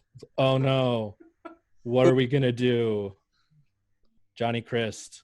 Hey, by the way, big ups to Lilburn on leading the state in COVID cases. Lilburn, really? Lilburn, Georgia, we don't plowing through it. We don't call it Thrillburn for nothing. It really doesn't surprise me either. But I mean, it's like Mayberry from Andy Griffith's show. It's pretty much the town, and I'm gonna quit. Bye. It's just funny that the hubris of some of these, with him and then the Caparelli, whatever the hell his name was, they just think they're such low impact. People think they have such a high. It's like their delusions of grandeur. NASCAR had to Google who he was. And then I know you work for me. What do you do? I've never seen someone get their New feelings sport, hurt. who dis? Right. He got his feelings hurt by his team. It's like this dude tried to cancel his squad. He's like, I'm gonna sell all my pictures. It's like, bro, Nick Saban was like, no. This guy lives in Carbon Hill, Alabama, so the Crimson Tide were probably the only good thing in his life. So does he switch to be an Auburn fan now? But yeah, Nicky Saban knows where his bread is buttered, though. So but I applaud him anyway. But yeah, he's like we just said, the college football is the worst, and he's a part of that. But at least he's civil enough to stand by his guys. Carbon Hill, this seems like the kind of place that would like elect a dog as mayor. And they're just like, it's our mayor, Mr. Rufus. Take his paw. Or, like it feels like they would do that, and then they would like rename themselves like Dish Network Alabama to get some money. The sponsorship money. This is Mr. Mittens, mayor of Dish Network Alabama. Mayor of Gillette, the best a man can get, Alabama. The chic. Everybody here gets a free Fusion razor. It's like a $25. Alabama. That's like a $25 refill. Bobo, tell me how you're feeling about this whole situation, man. Like, man, give it to me. I don't give a fuck about this guy or what he's doing. Like, bye. All that shit. I don't care. Like, what's that gif of Waka Flocka? Right. Literally. Like, okay. Okay. Cool, bro. Like, and I mean, I get the Nick Saban thing. I don't know how much of it is true. He's been he's not Popovich. He's not out there, screaming from the mountains about this. And I think Marco nailed it. He knows the majority of his team is black. He knows the majority of the pipeline coming into his school is black. And if he wants to stay at the top of that recruiting class like they do every year, well, except for Clemson and Georgia taking it over the last couple of years, he's not going to compete if he doesn't speak out on this. So, well, I mean, but cool, you said something, but I don't know how much I believe you. The openly God-fearing man in Dabo Swinney didn't even take this step. So Dabo didn't do shit. God-fearing. I got something for that in just a second, but I can't believe I'm about to do this. I want to play devil's advocate for Nick Saban. I think Nick Saban is arguably the best college football coach ever, right? I'll give him that. Especially because Joe Paterno aided and abetted a pedophile on his coaching staff. So I'm sorry, child molestation is one of those things where tear the statute down. Fuck Joey. I don't care. I think Nick Saban understands. This is another thing about football that makes me feel gross, especially college football, because they don't pay the kids. The majority of the players of college football are black. The majority, especially for the University of Alabama, the majority of the University of Alabama's fan base is white. I think Nick Saban knows his job as the head football coach for the University of Alabama. And I think he understands that a lot of what that means is catering to his pasty fan base. And so I think that's one of the reasons why he's not Popovich. I think he understands the politics at play. Is it disgusting that, you know, the majority of University of Alabama fans, like in the stands, on TV, around the state, around the Southeast, are all white, and they're cheering for these young black men to hurt themselves and hurt their bodies for their enjoyment while getting no pay, but then they're going to complain. They don't care when these same young men get shot by the police. Is that gross? Yeah, it makes me feel really fucking gross, right? But I don't think that's Nick Saban's fault. I have always heard stories about how Nick Saban prioritizes, a lot like Mark Richt, right? Remember the stories we'd hear about Mark Richt were that he was very concerned about making sure that these young men grew as men. Yeah, right? Like, and I've heard that about Nick Saban too, that he's just like he's a hard ass about football, but he also cares about his players as human beings. Which is not something that you hear about Dabo, and not something that you can say about someone who's racist. I thought I would have thought that about Dabo until all this stuff happened, honestly. So I've got God, I hope all my relatives listen to this podcast. So I've got a sort of, by the way, in-law relative. We're going to call her Karen. She's white. Her children were all homeschooled because she doesn't trust the godless education system. And she was posting on Facebook about how she doesn't believe in wearing masks or being quarantined because the government can't tell her what to do, and Christ will protect his flock. So she said she tried to go out to the grocery store wearing a mask, and she had like a panic attack because it fogged her glasses up. I don't think she knows what a panic attack is, because like, no, it's one of those things like OCD. Like everyone's like, LOL, I'm so OCD. But you don't understand what OCD actually is. I got ADD. Right, yeah. No, you're just dumb. She has like all her like 57 grandkids over at the house. They're all like swimming together in the pool and like hanging out inside. They're all like doing like, you know, homeschooly co-op stuff together. And of course she's like also racist, but she says that she's racist because Jesus told her to be, or something like that. Guess who's waiting on some COVID test results, right? Meow. And says this is the worst she's ever felt in her whole life. So when we talk about like God-fearing stuff, like my new Facebook thing is, you know, to call Christians out on not actually behaving like Christians. We're not reading their Bible at all. Right. Or understanding what the words mean in it. But to Micah's point, I think like you could be like God-fearing. There's just a certain class of people. Like if you're white and you live in the South and you say you go to like a Southern Baptist church, I pretty much automatically assume that you're racist. You know? Justifiably so. Especially with Southern Baptists, right? Because they split off from normal Baptists because they didn't want black people in the church. Right. This is a social justice podcast with a side of sports. Sports is just like the mac and cheese to the social justice barbecue. The barbecue. Barbecue. All right, let's talk some soccer really quick. I want to get to this because I got thoughts and opinions on soccer. Major League Soccer is coming back. They are doing the quarantine bubble thing in Orlando that the NBA is going to try to do. It is going about as well as you think. They are testing their players relatively often. They are showing positive cases for their players. They are not saying who the players are. The players are super asymptomatic, which is one of the things that we're learning now, is that a lot of the cases that we're seeing that are positive are asymptomatic cases. Blah, blah, blah, blah, blah. Let's talk about Atlanta United. Atlanta United just recalled 2 right backs, and it looks like they're going to sign a new striker this week, a young Paraguayan. Last time I think it was Luis, or maybe his first name is Luis. I don't know. guy who Tata Martino really likes. Another in the line of like Miguel Almiron and Lil Boat, young South American talent to bring up and sort of craft and then kick over to Europe for a ton of money.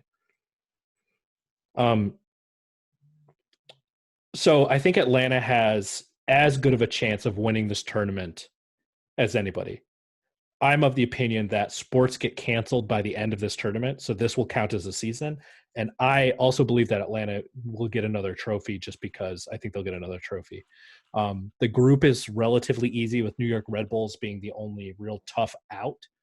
I think we've also got Columbus and Nashville. Yes. Nashville's going to be interesting because they are severely underrated. Columbus is going to be interesting because it's Nagby. But it's also Caleb Porter, so who knows what they're going to do. But Red Bulls, I think, should be the interesting matchup for the group. Then we get to the knockout rounds, and it's the MLS, so who fucking knows what's going to happen. We are missing a striker, though. So I want to talk formation. I want to talk tactics. Dirty South Soccer has they're a fantastic blog. It's dirtysouthsoccer.com. They're one of my favorite Atlanta United sources of information. They're in tight with Darren Eales. They break scoops super early. And they've got a podcast called Mouth of the South that's really good. So if you're into it, that's my recommendation. They're a daily check for me.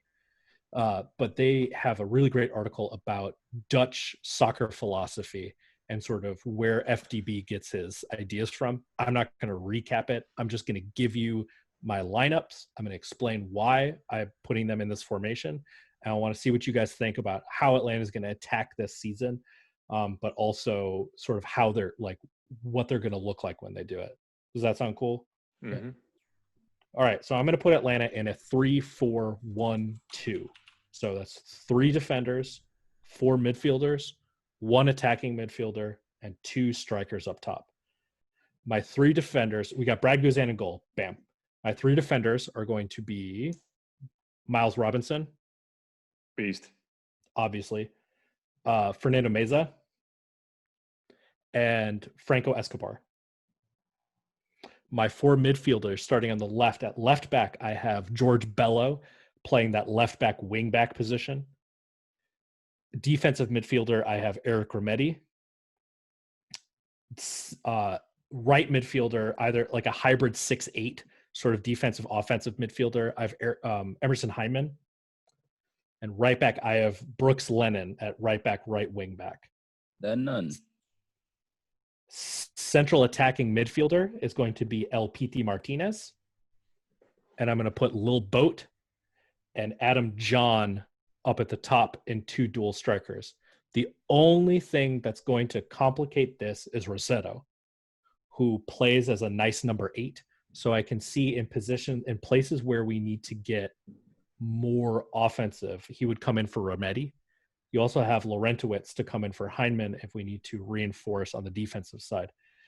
The reason that I'm organizing it like this is because Piti, Barco, and can basically overlap as far as playing striker and central midfield or attacking central midfielder, right? So they'll be zooming all around. They'll be going for runs, whatever. But PT is much more of a facilitator than a playmaker. And Barco is way better with the ball at his feet than PT is. PT gets dispossessed all the time. John will actually play like a false 9. So he's actually going to play farther back from the goal. But he is mostly there to give a big body for when a cross comes into the box. He's like that quintessential, I'm gigantic striker. He's going to accidentally, head the ball into the goal, whatever. You'll remember Escobar played right back for Atlanta United for a good bit of his career. He's really good in a four-man backfield as that right back. He gets upfield really well. You remember that goal he scored in the cup final. Mm-hmm. He's got a cannon, but he's a center back by trade. If you play him in a 3-man backfield with Meza and Miles Robinson, you can actually push Escobar up on the right-hand side and push Lennon up as well. So they're actually playing a 2-man backfield when you're in the attack. And you've got 2 wingers on that right-hand side going up because Lennon is also a very offensive-minded player. But then if you need to go back and transition, Franco's got enough speed, and he's also got enough ball skills that he can play defense really well. So you collapse that back. I think Remedi is better than Laurentowicz at this point as far as like speed goes and consistency. I love Jeff, but I don't think that he's a starter at his age. Like I said, Rossetto is my wild card. I don't know where Rossetto fits. Yeah, that's me. So I'm going to go Ryan first.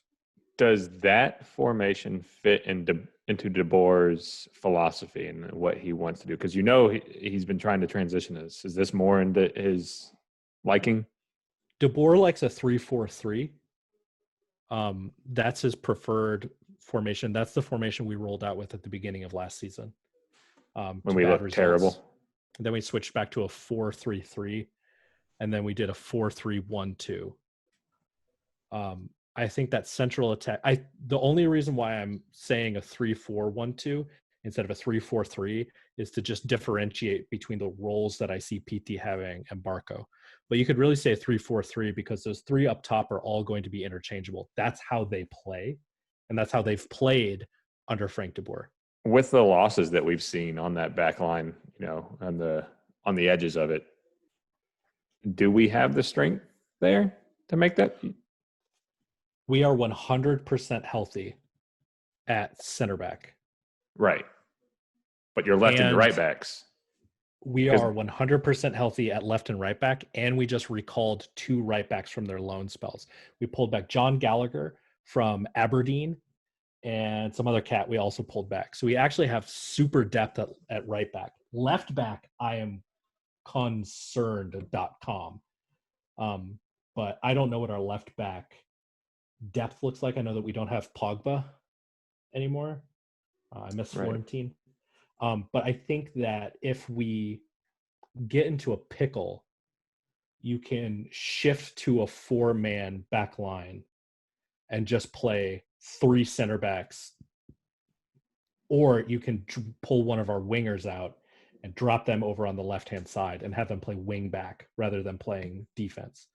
I think that was part of what Tata Martino's formation was really great. That 3-5-2 is that his left back and his right back were basically just attacking midfielders as well. Like they played as attackers, and he relied on that 3-man back line to play defense. I wouldn't be surprised if we sign another left back for backup, but I don't know about the depth. Left back and striker are the 2 places on this team where I'm like, we've got a billion midfielders, but we don't have Joseph, who's the best player in MLS. And we are very skimpy at left back. So I'm concerned. This is my last question for you. For those two center backs, and you're kind of transitioning one up, are you just parking them there? Are you pushing them up at all? Yeah, well, Miles plays up. Right. But he also gets back very quickly. Meza, I would leave back as your line. The thing about FDB's system, though, is that he doesn't want to play in transition. Right? Like he doesn't want to he doesn't want the Tata Martino offense where you're just running to the opposite end of the field as fast as you can. Yeah.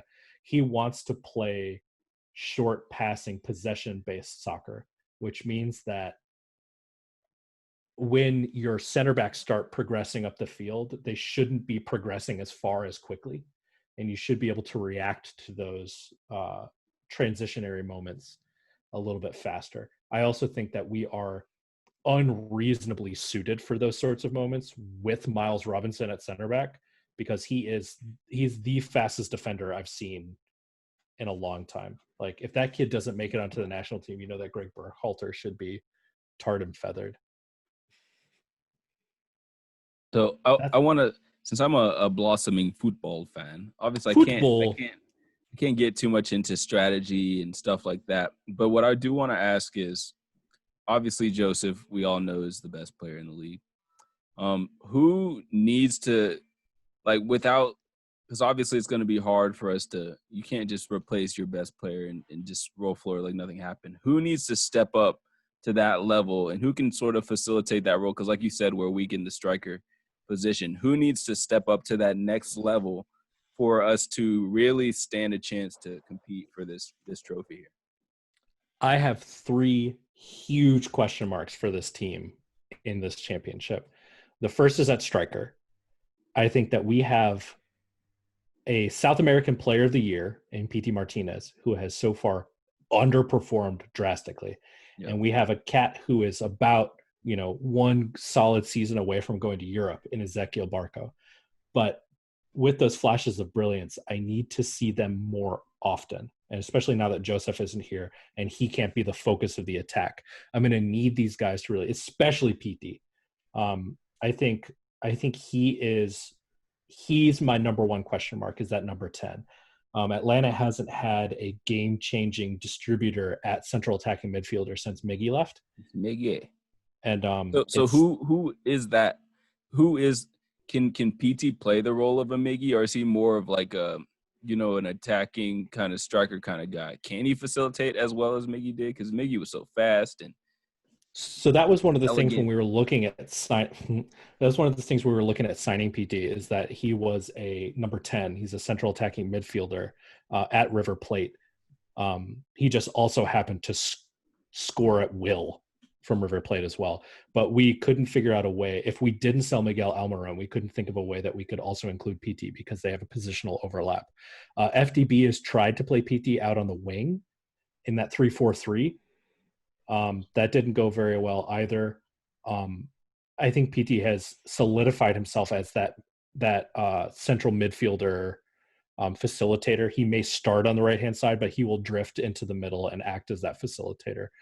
He or Barco, because Barco also. But like I said, Barco's better with the ball at his feet than PT is. So you want Barco more downhill handling the ball? I want Barco closer to the goal. Acting as that facilitator as you get closer to the box, I think, is where Barco's strengths are. Barco also needs to work on his shot. He needs more confidence in that. There were a couple of times last year where he just waited a little too long for that pass or that shot, and he can't do that. He needs to be a little bit more ruthless. Maybe if he would quit screwing Brandon Vasquez's girlfriend. That was a huge distraction. Yeah. My second question mark is midfield, and it's that number 6 role, that like linker from the back line to the midfield, which Darlington Nagbe was that guy. Darlington Nagbe was our midfield link up. I miss him. And I'm seeing this a lot with Arsenal too right now. Like your midfield is crucial if you're going to play this kind of possession based soccer, where you're going to do short passes out from the back.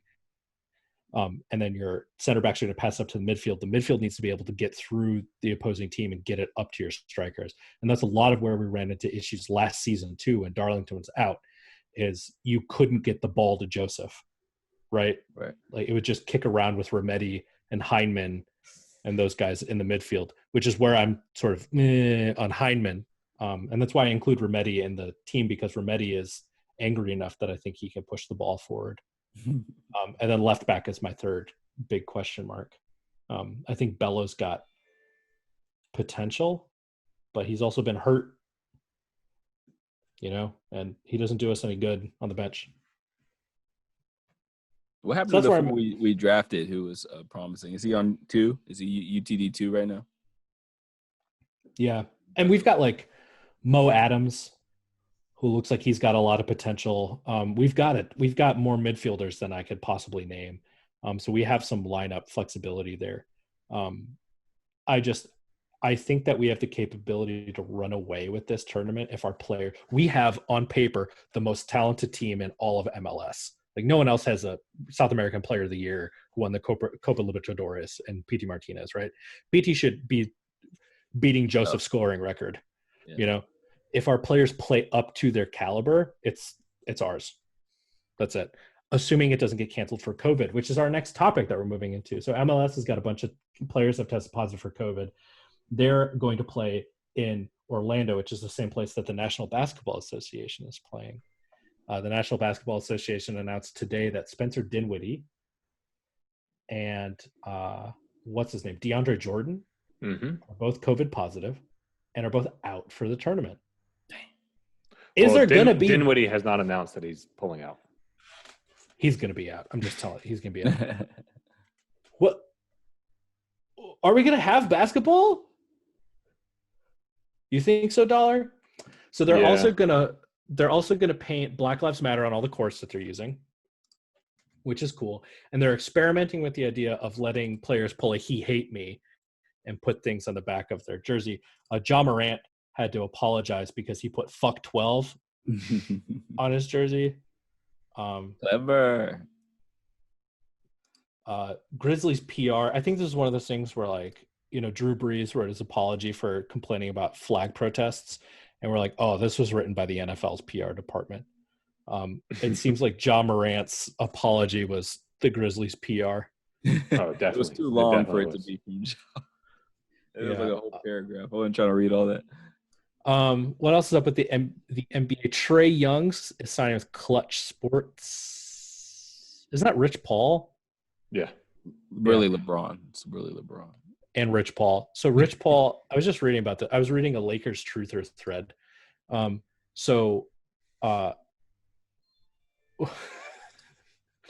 Lakers signed Caldwell Pope, right? Mm-hmm. And the Lakers, Rob Pelinka, the GM, comes out and says that he's sitting next to KCP, right? And he's like, do you remember in the Bible when the Israelites are in the desert, there's nothing to eat, and then God drops bread from heaven? That's how we're feeling right now about KCP. What? But KCP is a Rich Paul player. And KCP and Rob Pelinka, who was previously an agent, having a good relationship with Clutch Sports, then brought in LeBron James, which then brought in Anthony Davis. Yes, sir. So Trey is signing with Clutch, and the Hawks just signed that cat out of Georgia, who's also a Clutch Sports guy. Yeah, Anthony Edwards. Wait, the Hawks? What do you mean the Hawks signed? Oh, no. Then he signed with Clutch is what you mean, right? Okay. Right, yeah. Yeah. That's what I meant. Sorry, he signed with Clutch. So Rich Paul is either going to steal all of our players and take them to Los Angeles, or he realizes that he has an opportunity in Atlanta, which is, should be the biggest basketball town on the planet, to build something akin to the Lakers, right? You want to build a place that your clients want to go, right? I don't think Trey would last in LA. I think he's too corny for Los Angeles. How do you guys feel about the potential that our entire team is going to be represented by Rich Paul? Also, I'm surprised that his name is actually Rich Paul, and that's not like his rapper name, because I'm so used to like Rich Gang. Rich Brian, This game.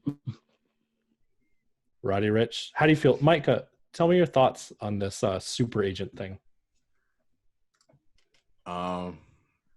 Personally, I mean, I put Micah to sleep with the soccer talk.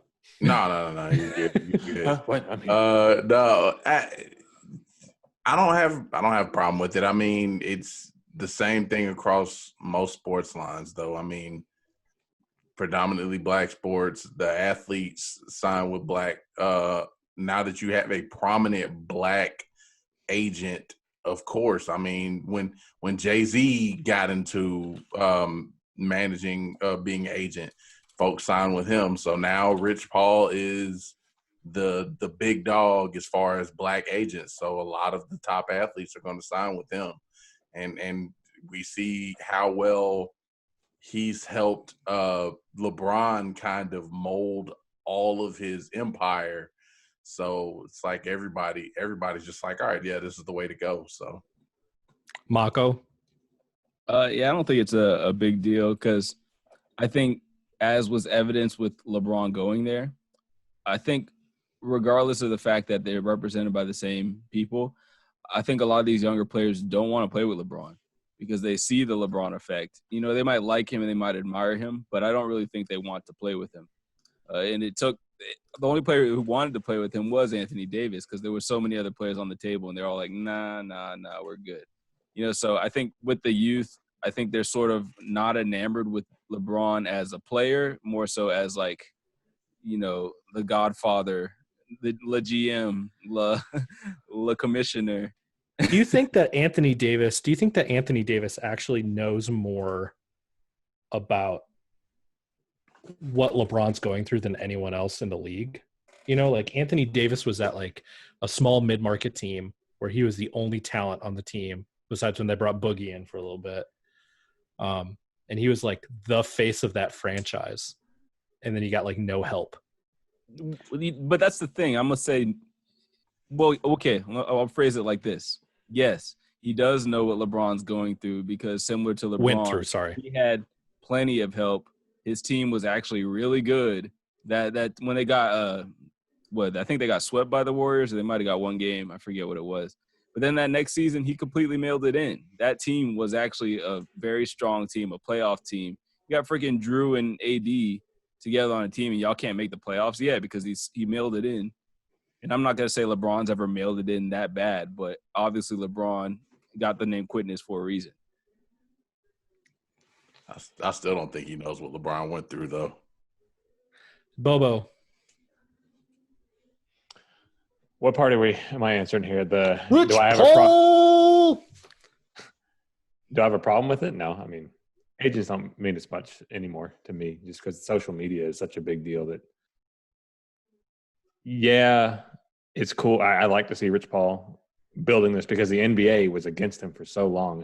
Him getting his license and all that was such an issue. They tried to make it to where he couldn't be an agent. And they tried to shadow ban him from all of this. Master's degree. Yeah. And so and there's rules made up trying to get this guy out of this industry. So I like seeing him grow and kind of give the NBA the middle finger. And even though it's weird because like the NBA, as we talked about previous 2 episodes, is usually at the forefront of these type of things and allowing their players to do it, but apparently they don't like the agents to do it. So I guess that's a good old boy club. So I like that aspect of it. I don't think agents or anything like that play nearly as big a deal in signing players to certain teams. Like, oh, come here because I've got these guys. It's all social media now. They're all buddies and so yeah, help Rich Paul out. Cool. Give these guys the middle finger along with all that. Even cooler, but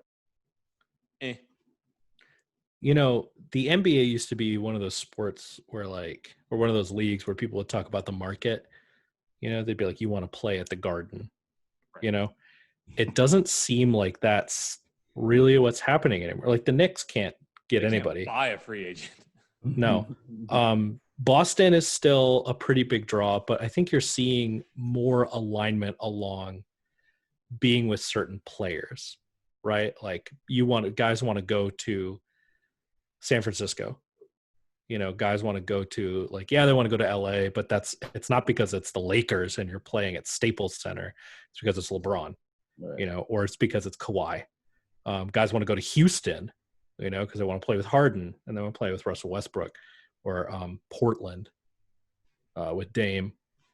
I think it's. I don't think anyone wanted to go to Portland. Yeah, That was the one place that popped into my head, and I was like, "That they got 2 great players, and no one wants to go there." Still, he's on 2K. Okay, it's just I think it's interesting that now it's more of a players thing. So speaking about tampering, so the players are all staying together, right? I think one of the things that I'm most interested in is seeing who shows up to the games to watch. Do you think Russell Westbrook would show up to Paul George's games and boo him? He can't mess with KD because KD's at home. Do you think how do you think that's gonna go? Could you imagine watching Russell Westbrook and James Harden as basketball fans? Watching the Pelicans play? It's gonna look like the Summer League AAU games and those ABCD camps where you have all these stars and these other players just watching on the side of the court. That's true. But, and they get hype, man. I don't know if and especially when they go and watch their kids, they're some of the best fans out there because they don't care. I hope they don't. I hate the playoffs because you have all these rich people because they jack all the prices up and all the real fans that are getting there and get hype aren't there. And then you got everyone texting and looking at them and go, oh, who scored? What? So it's going to be awesome. I hope they don't let them sit courtside. I hope they still have to like sit in like the normal seats. Spread them So out. Yeah, they Social get like distance. if they want to get rowdy, they have to get rowdy in like the 200 level. You know what I mean? Be like You know who's- the Atlanta Falcons fan section. You know, it's at the farm. You know, You know who's not going to be there? He just said today he's going to be there sparsely and sparingly. Freaking Adam Silver. where's Like, he going? That's what I'm saying. Like, how's the commissioner going to be like? Oh yeah, I'll pop in and out. Like, bro, once you in the bubble, you're in the bubble. He's going to watch remotely. Do you understand Listen. how this bubble works, sir? All I know is that I paid for League Pass at the beginning of the season because I was in Baltimore and I wanted to watch the Hawks, right? Adam Silver, give me my fucking games. I better be able to watch every single second of this. Every single second. Because if you don't, I'm going to be so mad. Yeah, that's weird though that like the commish is going to pop the bubble. Listen, NBA commissioner sounds like the greatest job for me, right? Could you imagine like you get to just watch this tournament? It's your job. Like you just your whole job is to just be there. And like, how do you pick what game you're gonna go to? It's gonna be super fun. I'm pumped. Wherever about that. LeBron's at. That is where the commissioner is because LeBron is the commissioner. We've got 1 month left until the NBA is back. Real quick, who's winning it? The Lakers. Micah. We did this already. I know, but I want to see if your opinions have changed. Marco. The Phoenix Suns. I'm putting my money with you, Marco. Bobo, you've got the Bucks, right? I had the Bucks and Lakers going to it, but I think deer. Yeah, I'm gonna go with I don't think LeBron can hold Giannis for 7 games. What's the angry bird noise or angry deer noise? What is that? You know, because like the Panthers go like, you know, Georgia State Panthers is what I'm talking about. What's up? What's up, Georgia State? Part of the Sun Belt. I saw a funny meme. They're like, J.R. Smith is signing with the Lakers, which I think we talked about already, and I think we talked about in the group chat at least. I think that's very. We did funny. Last episode. We went to that. Yeah. So I saw a funny meme that was like in the finals. They're like, JR, you got to stop throwing the ball to Giannis. He's not on our team. He's like, but who's that guy then? And it's Antetokounmpo. Giannis is like second cousin or whoever that's on the Lakers. J.R. Smith is. I hope J.R. Smith is not meme J.R. Smith. I hope he's like actually J.R. Smith. You know what I mean? I would kill for another JR meme during this whole thing. All right, let's wrap it up pretty quick. Major League Baseball. So the big news out of Major League Baseball, we have a couple of bullets here. They're still going to be playing baseball. I guess the Braves start playing baseball this coming week. Really? Like spring training games. Yeah. I still don't believe they're going to get there. There's so many players who are testing positive and they're not announcing who it is. They're also not going to let you say if a player is on the COVID injured list or is like just hurt. We're So gonna that's know. Gonna be Though. that's gonna be We're interesting. still gonna know. When like the whole Braves roster is on the IL, you know. Oh my God! This shit is gonna get so dumb. You got Nats and Yankees on opening day, so that should be fun. Ryan's got a note here that says that Pirates relievers were suspended 80 games, which they're only playing 60 games. So fuck these guys in particular. How many relievers from the Pirates are out for? It was banned just one. I substances? didn't mean to pluralize that. It was This like, guy's gonna miss a season and an eighth. Like he picked the worst possible time to get an 80 game suspension. Like he's just not gonna play this year. You know, usually they're like, you got an 80 game suspension, but you like see him in August and you're like, oh, this guy's back. Right. You know, but like this guy picked this year. There's only 60 games, my G. Like you're still like, and I don't think spring training counts. So he's gonna like, oh my God, he's suspended for the rest of his life. Pirates won't make the playoffs, so Watch out, man. It's 60 game season. Anything can happen. Yeah, they're not making the playoffs. Neither are the Baltimore Orioles. Ian Desmond, I think we read this Instagram post in the group chat, but Ian Desmond had this long Instagram post. I'm not going to read it because we're up against it.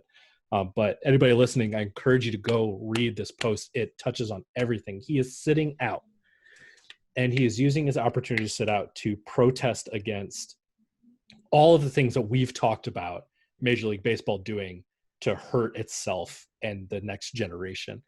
He talked about rampant homophobia, racism, the lack of representation and ownership and front offices. It's a great read. Kudos to Ian Desmond. Matt Kemp is going to play for him instead. So Matt Kemp didn't have a job, so I can't hate him too much for that. But I am a little bit. The Rockies always underperform, so I don't care about them anyway. All right.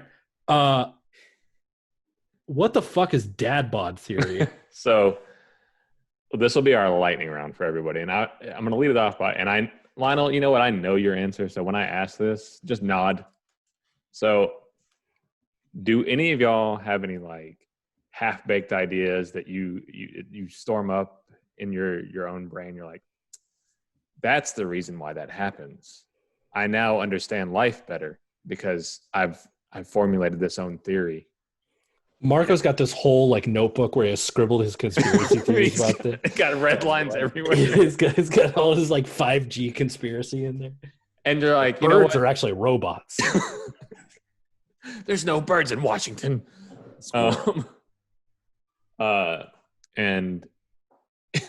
know, like I said, Lionel, I know you have them, but I want to know if you have concocted these own theories, because last night as I was sitting around and I was like, you know what?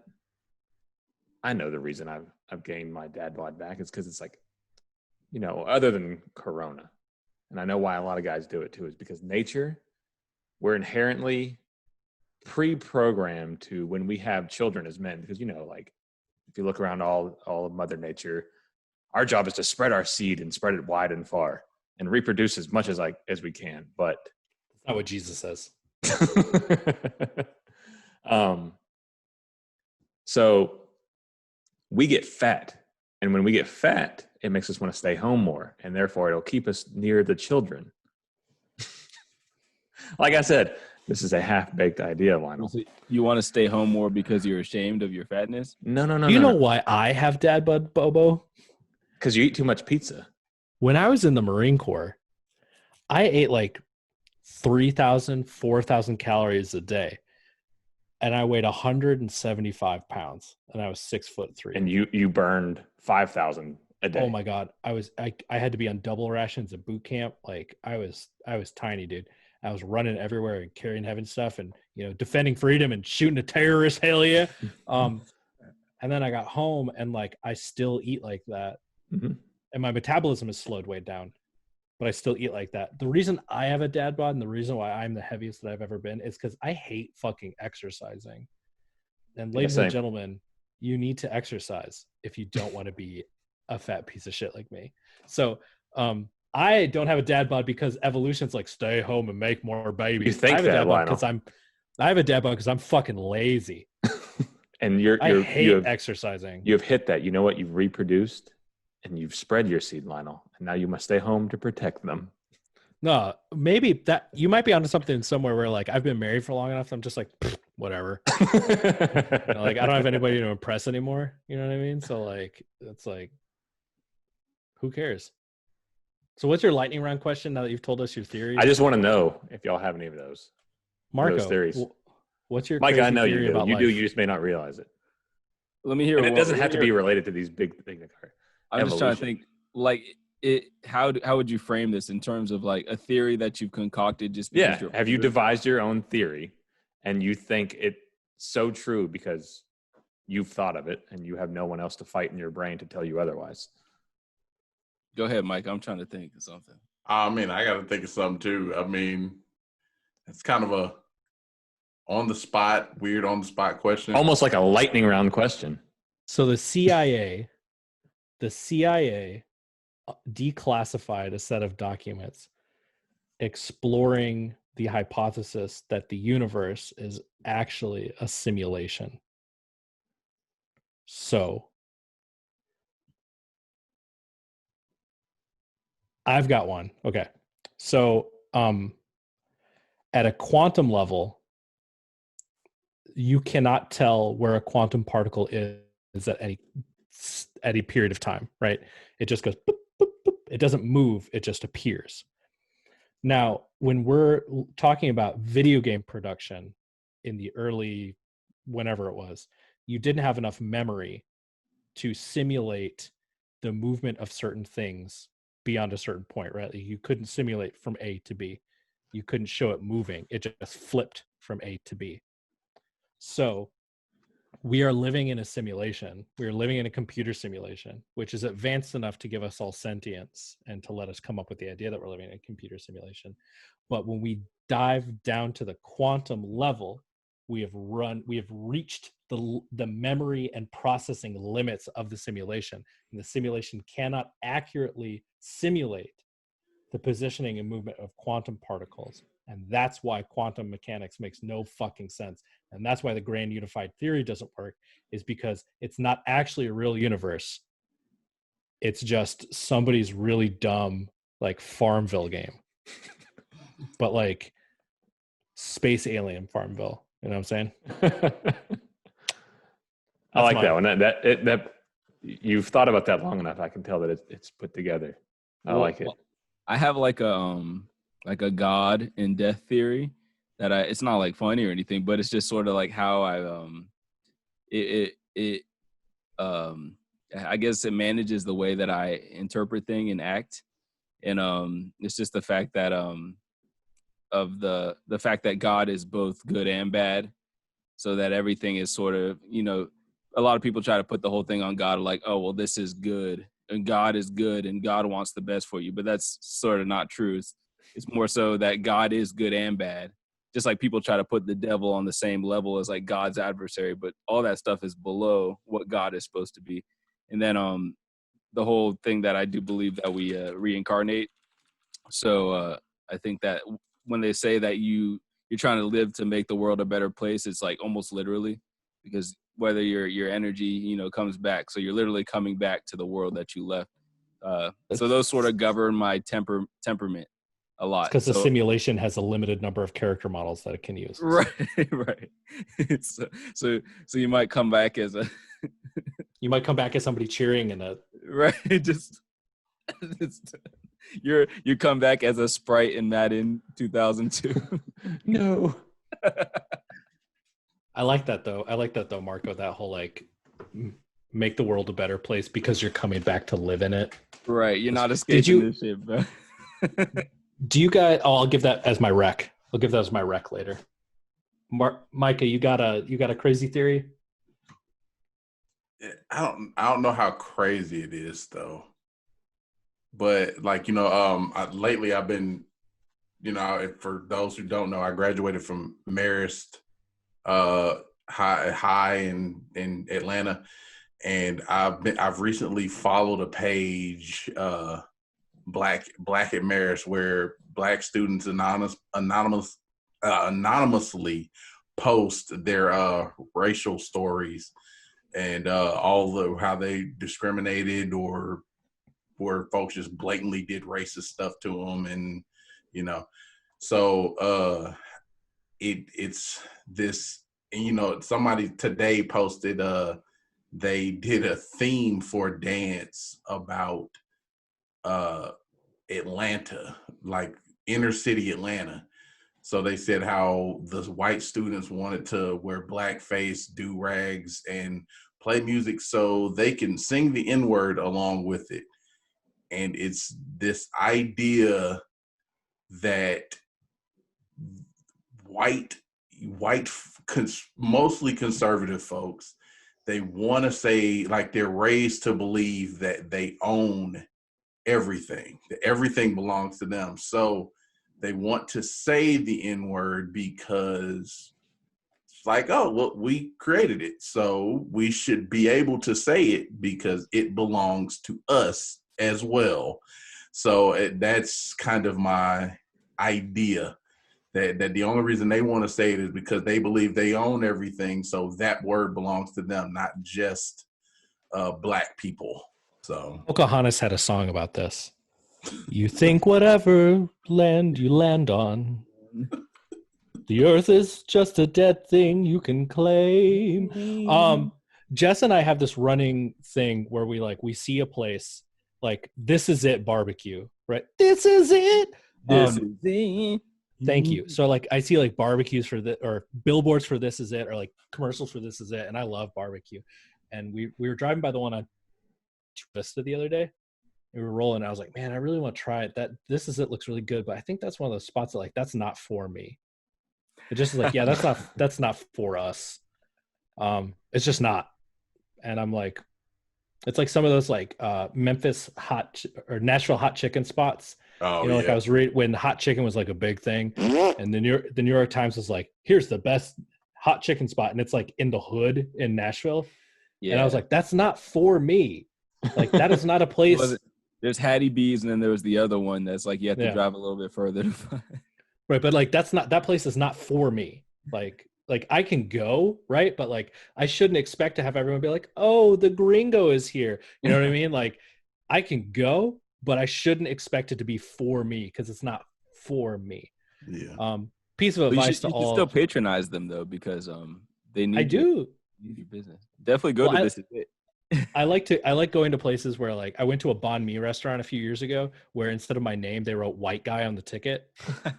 Like I like places like that. There's an Indian place in Decatur in Patel Plaza where every time I call, it's a vegetarian Indian place. Every time I call for takeout from there, when I walk in, she doesn't ask what my name is because I'm the only white person that orders from them like during a day. So like I like spots like that, but I'm also not that sort of like, I try to not just be like, why don't you speak better English? It's like, this place is not for you. Yeah. Piece of advice to all of my Caucasian brothers who like hip hop. If you're listening to a song that has the N-word in it, you should probably not sing it because that word is not for you. I replace it with players, homies, and ninjas. So like ninjas is crazy, baby. Don't forget that boy told you. But that one might come off a little a little slick. You know, Don't you slip gotta do up what you on gotta the do. ninja. I usually do homies. Homies is my one. I think I got that from Ti, like the edited version of You don't know me. Was it? what you know about that. Oh. Yeah. I think it was homies. Homies was the edited version. That's an all-time record. That's a hell of an album. All right. Good job, guys. Let's do some recs. Just recommend whatever you want. I'm going to recommend a YouTube channel and specifically one video. It's called Kurtzagat. They do about a video a month and explain science stuff. Like they had a COVID video. They have one about like what happens if we detonate a nuke in the Marianas Trench. It's animated. It's super cool. They had one about dairy, which was super interesting. But the one episode in particular is called The Egg. I'm not going to give too much away, but you should watch it. I'm also going to recommend Leon Bridges' album Coming Home. Oh, so good. He's got a new song with Noah Cyrus called July. Marco, you listen to Leon Bridges? No, but I Sounds know like it's right up your alley, I feel like. So I dig it. All right, Bobo, wreck us something. I'm going to recommend two. It's actually two cooking channels on YouTube. It's one, Binging with Babish, who does a really good job with all his food, the explanations. I mean, he's kind of like, he gives me the similar feel, and I just blanked on his name. He's from Atlanta Eats. Emerald. No, the other guy who's on Food Network. He explained the TV and the science of the food a lot. Bobby Flay. No, anyway. Joe Johnson. Alton Brown.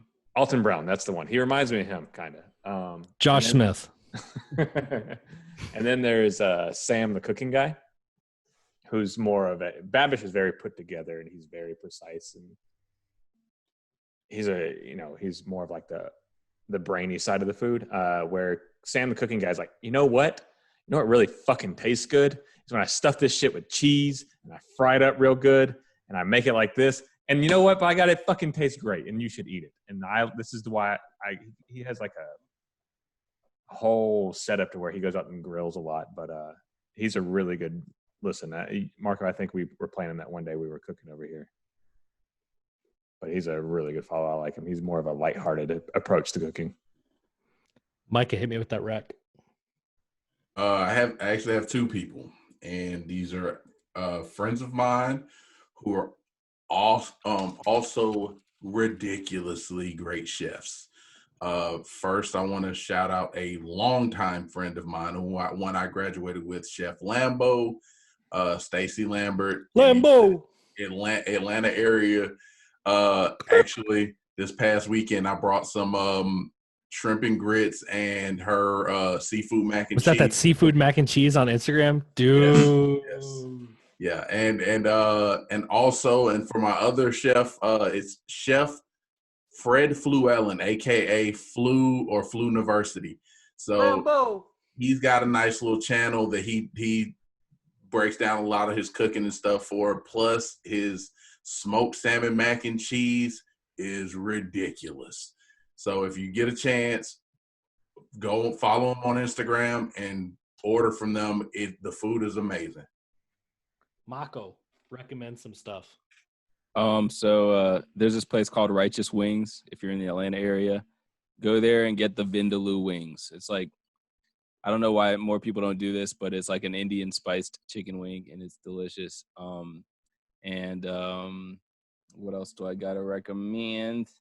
There's this artist named Curtis Waters. He's like come up. He's sort of like I don't know what kind of music people do these days, but I sort of like what he does, and check him out. I like it. Thanks, Marco. All right, gents, that's it for Fish and Grits, the podcast. Hit us up on our social. We got T-shirts at Fish and Grits Pod. Also, go ahead and follow Ryan's food Instagram page at Dollar Bites. Him and Nicole, they do some food stuff over there. It's a good follow. Likes to eat. Yeah. Our intro and intermission music is by Juan Solano, aka Vatilas. You hit him up at James Juan 007. He's out there like spinning in like parking lots and stuff like that. I saw the other day. Like, the man is just a genius. We love him. Special thanks to Tyler for being our guest. Join us next week. We'll have Queen Elizabeth II as our